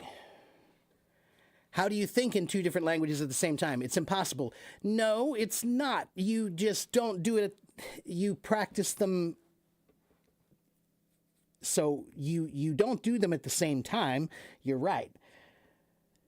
If you are speaking German, then you're thinking German. If you are speaking French, then you are thinking French. If you are speaking Chinese, then you are thinking Chinese. That's how it's supposed to work. So if you are studying more than one language, you can. But when you are thinking in Spanish, then you need to speak Spanish. When you are thinking in English, then you need to speak English. The language that you speak needs to match the language that you think. Okay?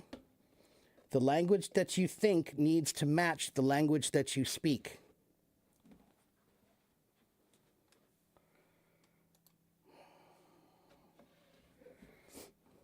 You can still walk to 10 cities at once, though, can you? Can you, Diego? I don't think you can walk to 10 cities at the same time. You can't. So, again, guys, wisdom. Wisdom begins with one simple idea. Just because you can doesn't mean you should.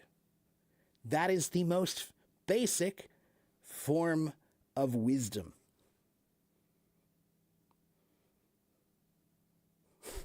Just because you can doesn't mean you should. All right? That's Wisdom 101. Okay?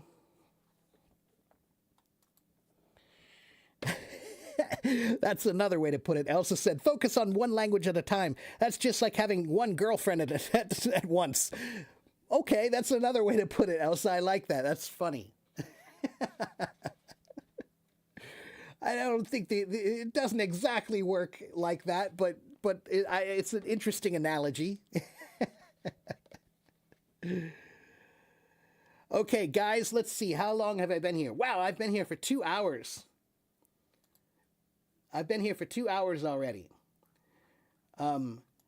So we were talking about English words and how they come from many different languages, right? So, for example, there are many words in English that come from Latin. We talked about those. There are many English words that come from Greek. We talked about those. But there are also many English words that come from French. We talked about some of those. There are many English words that come from German. There are many English words that come from Arabic or Persian or Hindi. The word shampoo. What does shampoo mean, everybody? What does shampoo mean?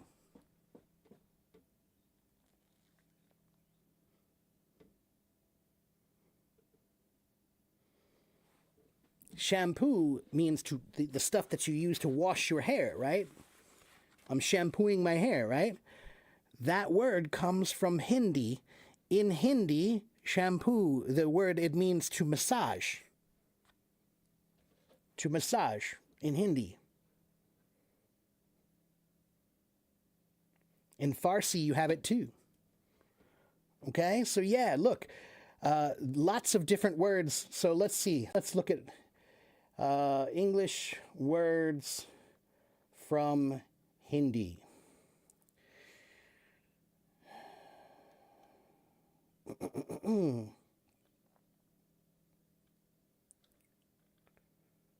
The word jungle comes from Hindi. The word thug comes from Hindi. The word loot comes from Hindi. Pajamas comes from Hindi. Bungalow, shampoo, veranda, yoga, all from Hindi. Mango, the word mango comes from Hindi. Okay? Karma, kismet, yeah, Kashmir. Kashmir is not just a material, it's a place. And it's an amazing song too. You have mango in Arabic. You have mango in Arabic probably because it came from Hindi. You guys need to remember that all of these languages are about people meeting each other, right? These are about people meeting. So people have met through trade and through war for thousands of years. And when people have trade and people have war, language and culture are exchanged. Okay? So many of you right now are wearing clothes that look like this. Many of you have a hat that looks like this. Is that from your culture?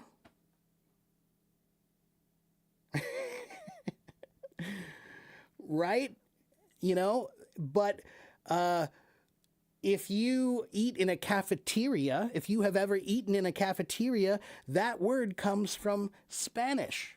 If you have ever eaten in a cafe, that word comes from French.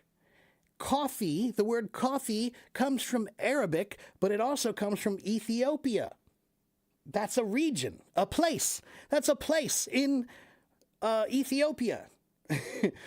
The word coach is a very interesting word. What is a coach, everybody? What is a coach?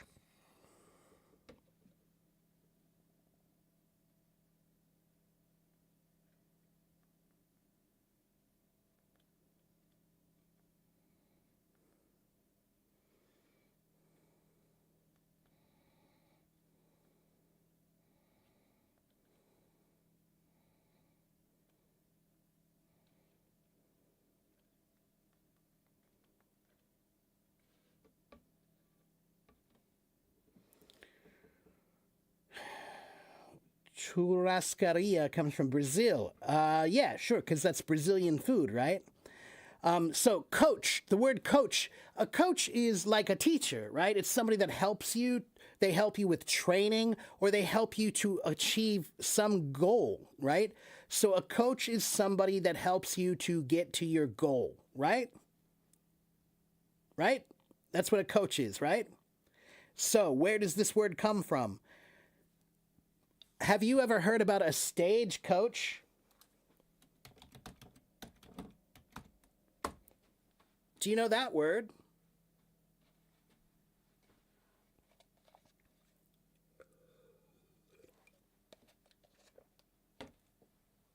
You've heard it. So I'll show you what a stagecoach is.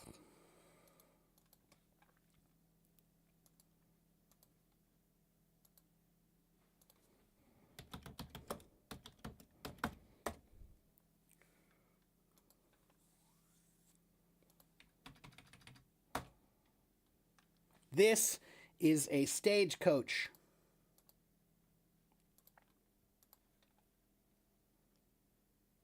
This is a stagecoach. And what does this do? What does this do? It helps you get from one place to another place, right? That's what it does, doesn't it? It helps you get from one place to another place, from one goal to another goal. So that is where the word coach comes from. Is it was this, but there's more to the story. There is more to the story. Wait, let me show you something.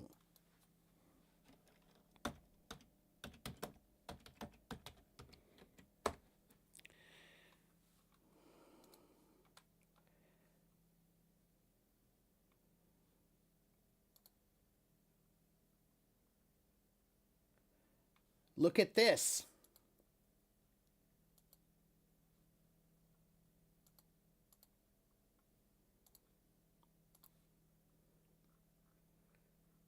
This is the country of Hungary. This is the country of Hungary.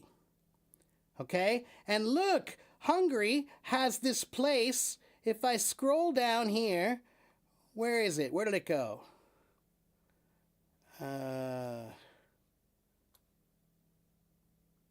Sorry, wait, let me go back, find it again. There it is. Search. Okay. There, look. What is that? That is a city called Kosh. The name of the city is called Kosh. And the reason why we call it a stagecoach is because around the year 1700, in the city of Kosh, Hungary, they created a new kind of stagecoach that was much, much more smooth. The ride was more smooth. So a long time ago, everybody used a stagecoach, but they were your ride was like this the whole time. It's very bouncy, okay? But this city, they created a new kind of coach, and the ride was much more smooth. So this one became the most popular one. So everybody called them a coach. So the word coach, now it means a trainer or someone who helps you to get to your goal. But the word coach comes from this vehicle, this thing. It was like a car that would help you go from one place to another. And in 1700, the city of Kosh invented a new one that was the best. So that's where the word coach comes from. That's a cool story, I think. I think that's crazy. The word coach, we think about coach and we think about sports, but how did it go from being, it was a city and then it became a vehicle and now it became a teacher? That's crazy, right? Yeah, you won't forget because it's cool. That's why I like etymology, because sometimes the stories are really cool. Okay? Financial coaches. That's right. There are all kinds of coaches. But the word coach is just somebody who helps you achieve your goal, right? Because that's what a coach did. They helped you get from one city to another. They helped you travel. Okay? Yeah, Mauricio, it's etymology is a very useful way to learn vocabulary. Very useful way to learn vocabulary. Okay? And there are so many stories about English words that are interesting. Not every story is interesting, but many of them. So what about the word car? How about the word car? Where does the word car come from? The word car comes from the Latin word carum. And in Latin, a carum looks like this.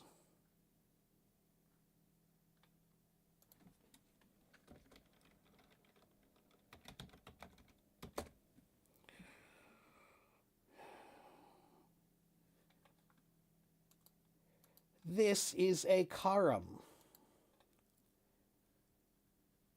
That is a carum.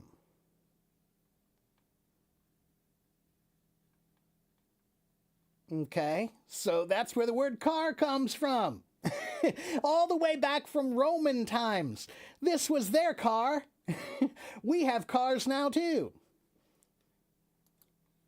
You know, so maybe 2,000 years ago, you could have been in Rome and you could have been like, oh, wow, nice carum. You have a really nice carum, man. You know, lots of words are like that. If you give me a word, I'll tell you where it comes from.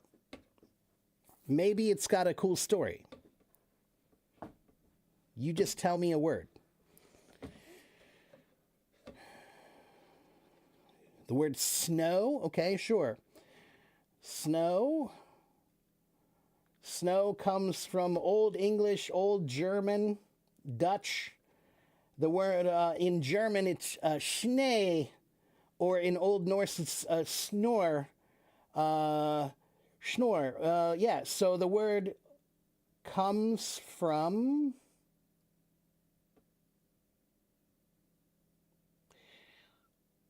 Wait a minute. Yeah, this word, it just comes from the Old Norse word that means to snow. It didn't change meaning at all. So sometimes I think that's cool too. Sometimes I'll look up the meaning of a word and you go back and you find out that this word has not changed the meaning at all in a long time. That's really crazy to think about, that there are some words like the word snow. The original meaning of the word snow goes all the way back and it means the same thing. Paradise is a cool one. Paradise, if I remember, comes from Arabic, or no, Persian. Paradise comes from Iran, of all places.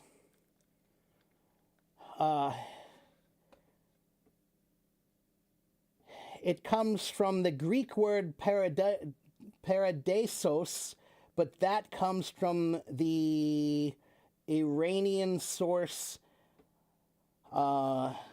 Paradisa, which meant a park or an enclosure.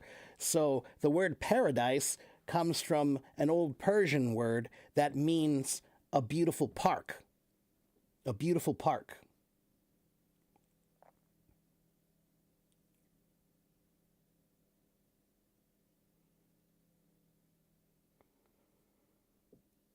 Yeah. It's daytime here. Okay? What about the word serendipity? Do you guys know that word, serendipity? That's another fun word. It has a great history. The word serendipity. Serendipity is a word that means like fate, or like when you meet somebody and it's like, wow, I can't believe I didn't know you and you didn't know me and now we know each other. It's amazing. It's like fate. That's serendipity. Okay? I'll spell it for you.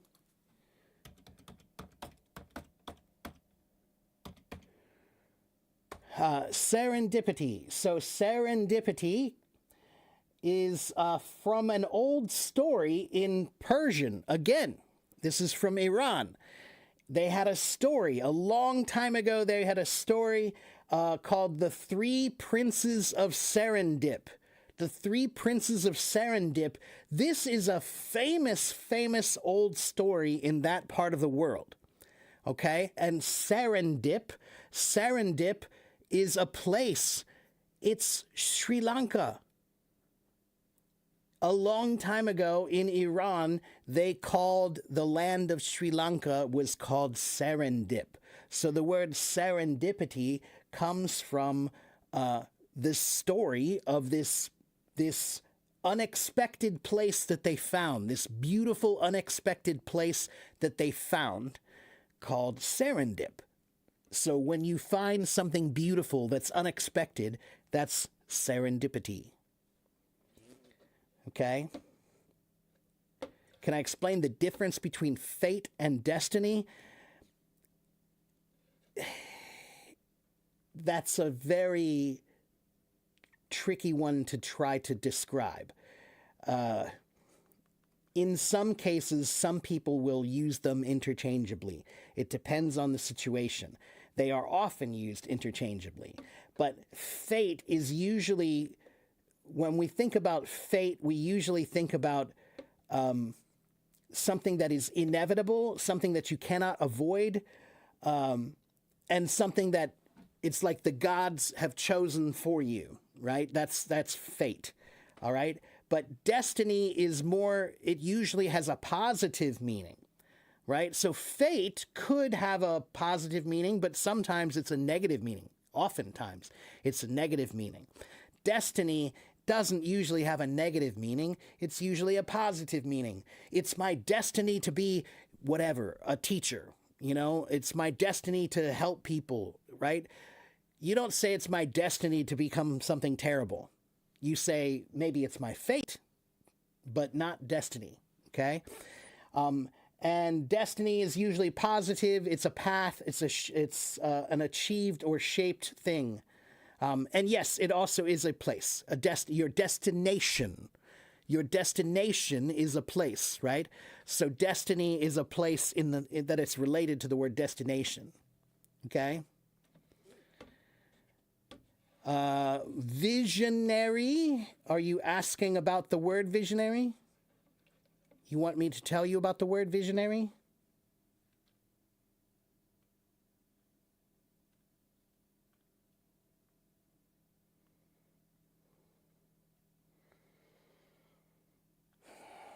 Visionary is someone who sees the future, right? Or they imagine they see the future, or they have a great imagination or creativity for futuristic things. So this comes from the word vision. Visionary is related to the word vision, and the word vision comes from Latin, visionem. That word means the act of seeing, the act of sight. So visionary is someone who is able to see things. Where do these words come from? Like I said, Maria, English comes from many different languages. Many words in English come from Latin or Greek. Many words come from French. Many words come from German. Some words come from Hindi. Some words come from Arabic. Some words come from Persian. Some words come from Chinese or Japanese, Spanish, Italian. Okay? Are there any Turkish? A few. Yeah, a few. Baklava. We love baklava. Let's see. English words from Turkish.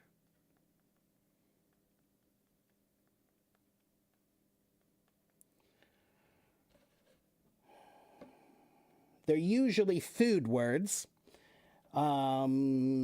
Yogurt, kiosk. So Turkish is related to Arabic too, right? There's a history between the languages. So sometimes it's a little hard to say which word comes from which language or which place. They come from everywhere, right? So like yogurt and sugar, is it Arabic or is it Persian or is it both, right? Same thing in English with, there are many words like words that they're French, but they're also Latin. So they have a related history, okay? So there are a few. Divan, dervish, but not too many from Turkish.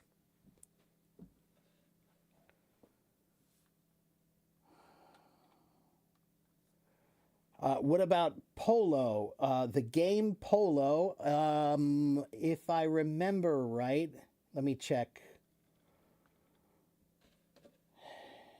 That comes from Tibetan.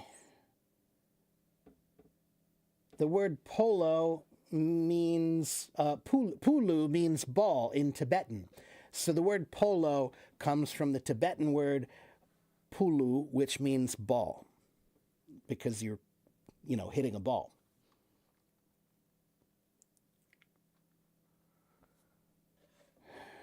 Okay, So, Steve, if you are new, then you should just come and watch and follow. All right? And listen. Today, I'm not talking about that topic, but I do talk about pronunciation a lot. Okay? Okay, let's see. What's the difference between indifference, apathy, insensibility, indolence, frigidity, and nonchalance? Wow, Irina, that's a big question. I'll try to answer this as best I can. So, let's see. To be indifferent means I don't care one way or the other. Okay? This way, fine. This way, fine. I'm indifferent. Both, I could care, I don't care either way. It's fine whichever way, all right? That's indifferent. Apathy is almost the same, but apathy comes from the Greek word apatheia, which means a freedom from suffering. So to have apathy, the A in the apathy means without.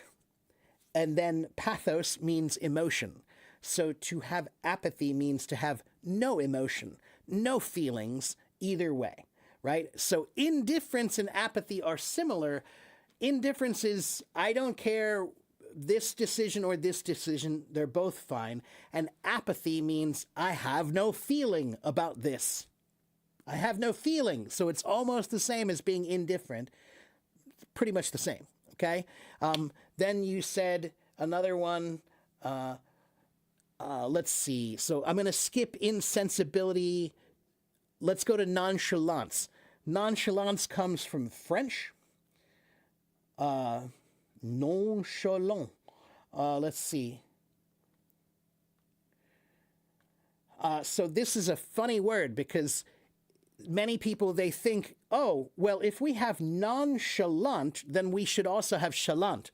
We don't. Nonchalance comes from French. It means, in French, the word charroi means to have concern for. So nonchaloi. Nonchaloi means I don't have any concern for this. Okay? I'm indifferent. I'm unconcerned. So, Irina, those three, nonchalance, indifference, and apathy, are related. However, nonchalance now is more like an attitude. All right? So, if I come here and I don't care about anything, I don't care if I'm doing a good job or a bad job, I just don't care, then I'm being very nonchalant. Okay? It's like not, I don't really care to do well. Okay? Apathy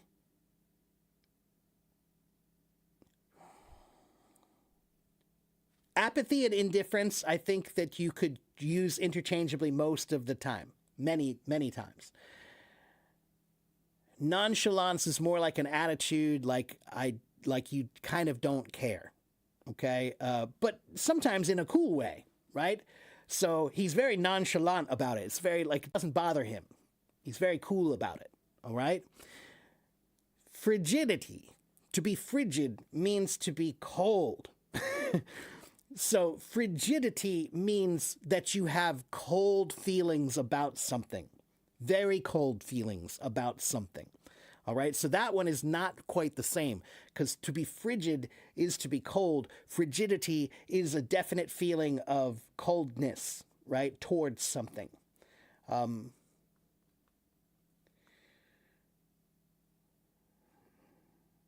And then we have indolence and insensibility.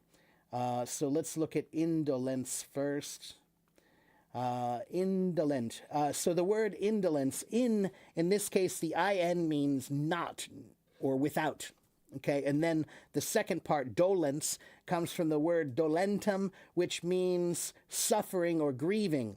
So this is related. There is another word in English, doleful. To be doleful means to have suffering, to be filled with suffering. So indolence means indifference to pain. is the original meaning, indolence. So the way we use it now, to be indolent, it's like kind of like being lazy. It's again like a bad attitude, right? So indolence and nonchalance are kind of related because it's about your attitude. An indolent person is a lazy person who doesn't really try to do anything well. Okay. And then insensibility, that one is, I don't feel like it really matches very well with the words that you're trying to describe. Insensible. Let me think of how should I explain this one.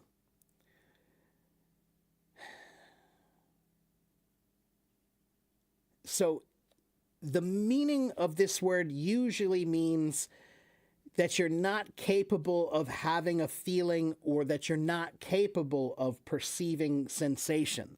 So to be insensible is not really the same as any of these. Okay, it means you're not capable of feeling. Okay, you're without or not subject to a particular feeling. All right. You're insensible to shame means that you never feel shame. Okay, you're shameless. Okay, you're insensible to the cold means you never feel the cold. All right, so that's the difference. I would say indifference and apathy are often interchangeable. Nonchalance is like an attitude of not caring, sometimes in a positive way that's kind of cool, and sometimes in a way that's like a bad attitude, like you're a bad student who doesn't care. Frigid means cold. You don't feel good about this thing at all. You have cold feelings towards it. Indolent is more like lazy, and insensible is more like not able to feel that feeling, or not subject to that feeling. Wow, that was hard. How about the grammar? Molly, English grammar is a mix. It's a mix of German and Latin, mostly.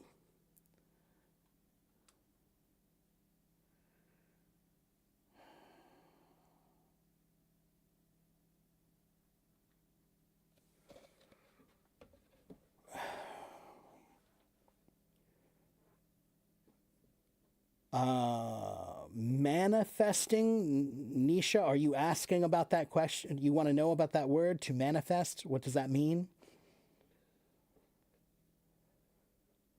Arya is saying, in college, some subjects need to be chosen. Some subjects are chosen by yourself. What do you call them?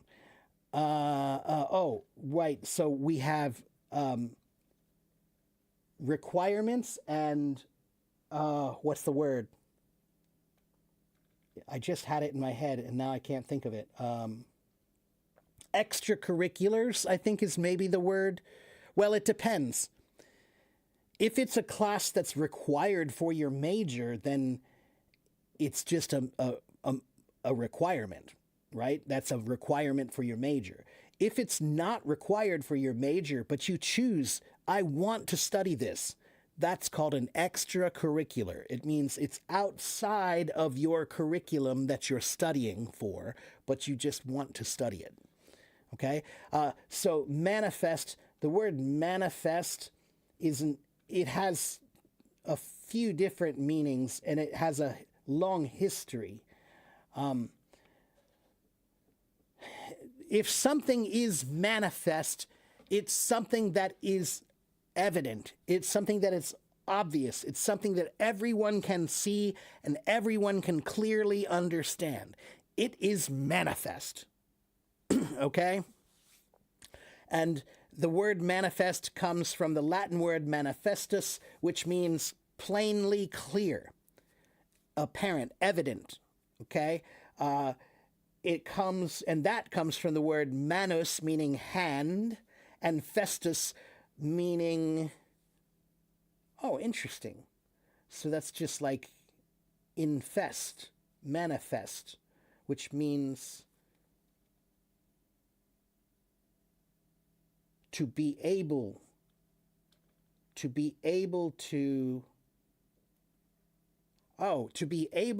caught. That's interesting. So the word manifest means obvious, because this is an idea that everybody can grab. Manus means hand, right? So manifest means everybody can understand it. Everybody can grab it and understand it. Okay? Manipulative. Again, the word man is in there, which means it's probably related to the word hand. Manipulation comes from, manus meaning hand and plere meaning to fill. So the word manipulation,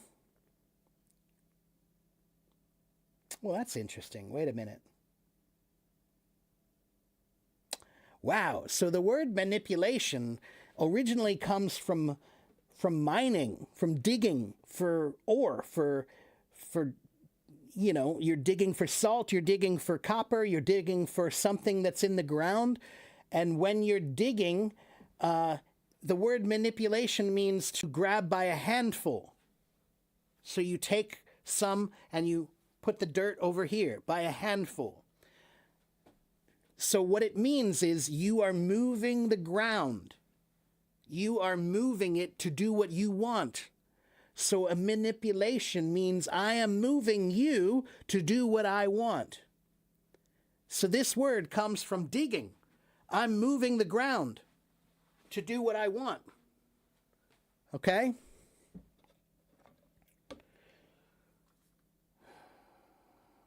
Can I give you an example sentence of the word manifest? Okay.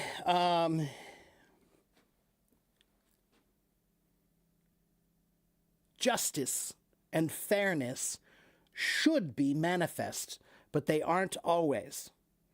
So that means they should be clear and obvious to everyone. This is fair and this is not fair. But not all things in justice are manifest, which means not everything about justice is clear and obvious. Sometimes we need to talk about it to figure out what it really is, what's really true and what's really not true.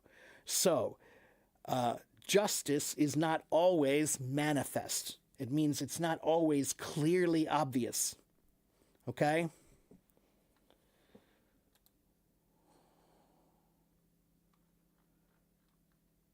Okay.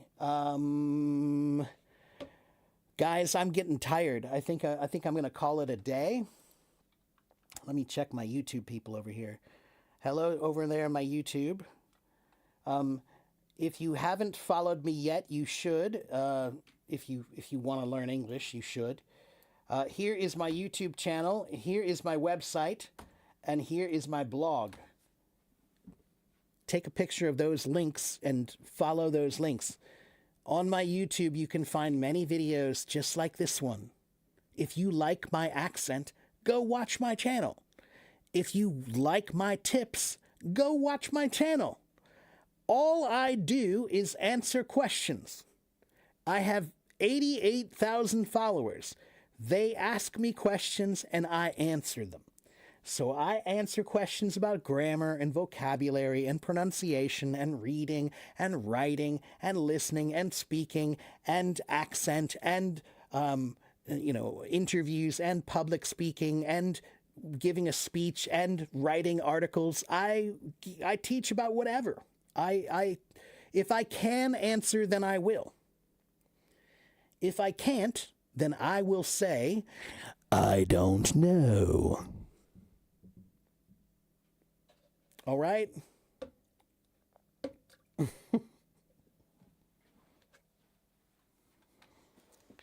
And drumming. What about drumming?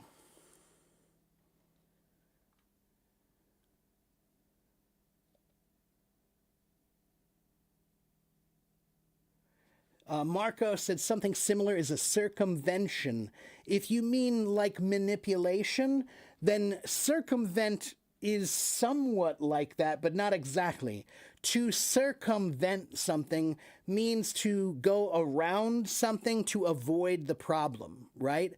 And it has the letter circum in there. Circum, like circle or circumference, right? So the word circumvention is about going around a problem instead of going through it.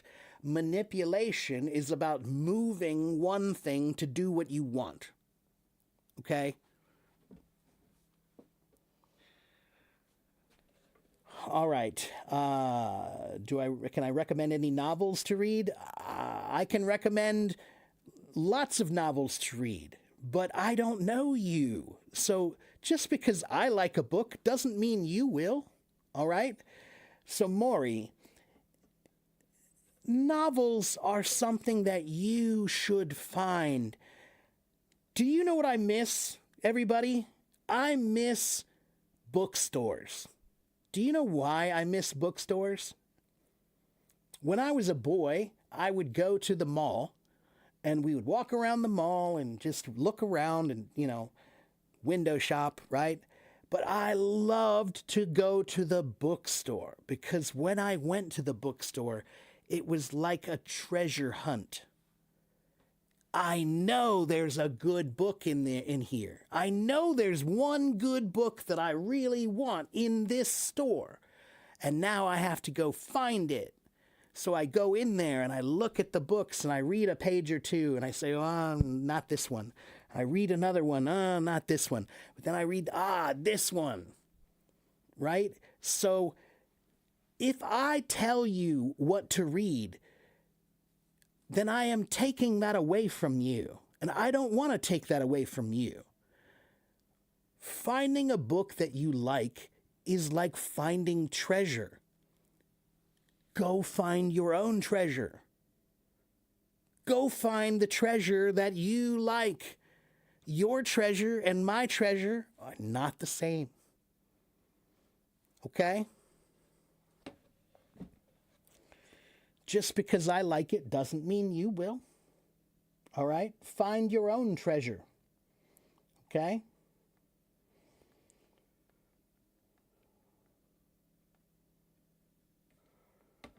What kind of books am I often reading? I often read books about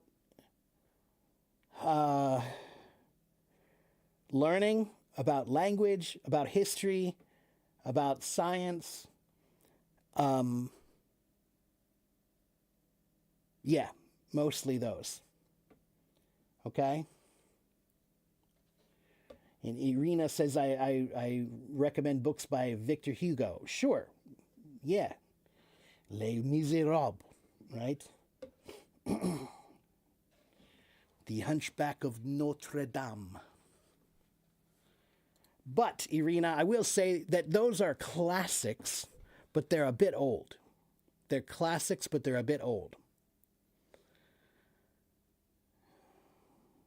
Have I read The Concise 48 Laws of Power? No. You know what, Peter Parker? If most of the time, I am not interested in any of those books. Do you know how easy it is to write a book like that? It's so easy to write a book that the 50 rules of life, the 75 rules that you should know, the 12 things that everybody should understand. That is so easy to do. Anybody can do that.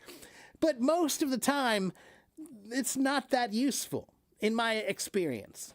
In my experience, sometimes those books that are like, how to be a powerful person. I'm not...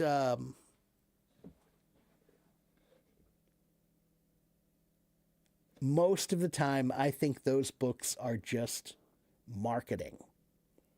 Marketing. I don't think they really offer anything of value most of the time. Not all the time. Occasionally, one of these books might be very valuable. Okay? But not all of them. Not all of them are valuable. All right?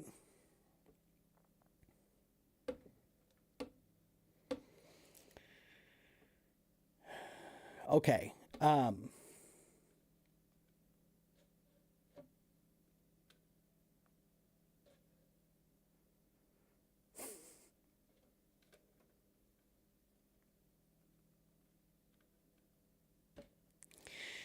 Hello, Esther. How are you? A powerful person doesn't need to sell books. Yeah, see, that's it right there, right, Rodrigo? Like, don't don't you wonder why these people are giving away all their secrets? Don't you wonder why they're like, hey, you should listen to me? It's marketing. Confidence. Do you guys know what is a con man? What's a con man? What does the word con man mean? Do you guys know what con man means? I'm going to end with this. Con man. What is a con man? The President of the United States is a...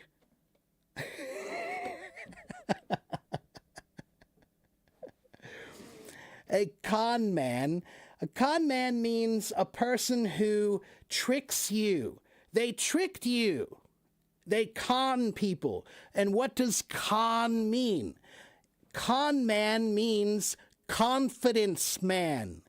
Confidence man. They are really good at making you feel like, oh, I like this guy. He's really smart. They trick you. They make you think, I know everything. I have the answers. I conned you because you believe my confidence. You believe my confidence. So when I see these books about the 48 rules for being powerful, I see a con man. I see a con man. When I see any of these books about the 100 rules of business or the 10 rules to be a billionaire or whatever, I see somebody who's just selling a product. I don't see actual help. I don't see anything of actual value. I see somebody who is selling a product. It's marketing. Okay, they're not trying to help you. They're trying to make money. All right?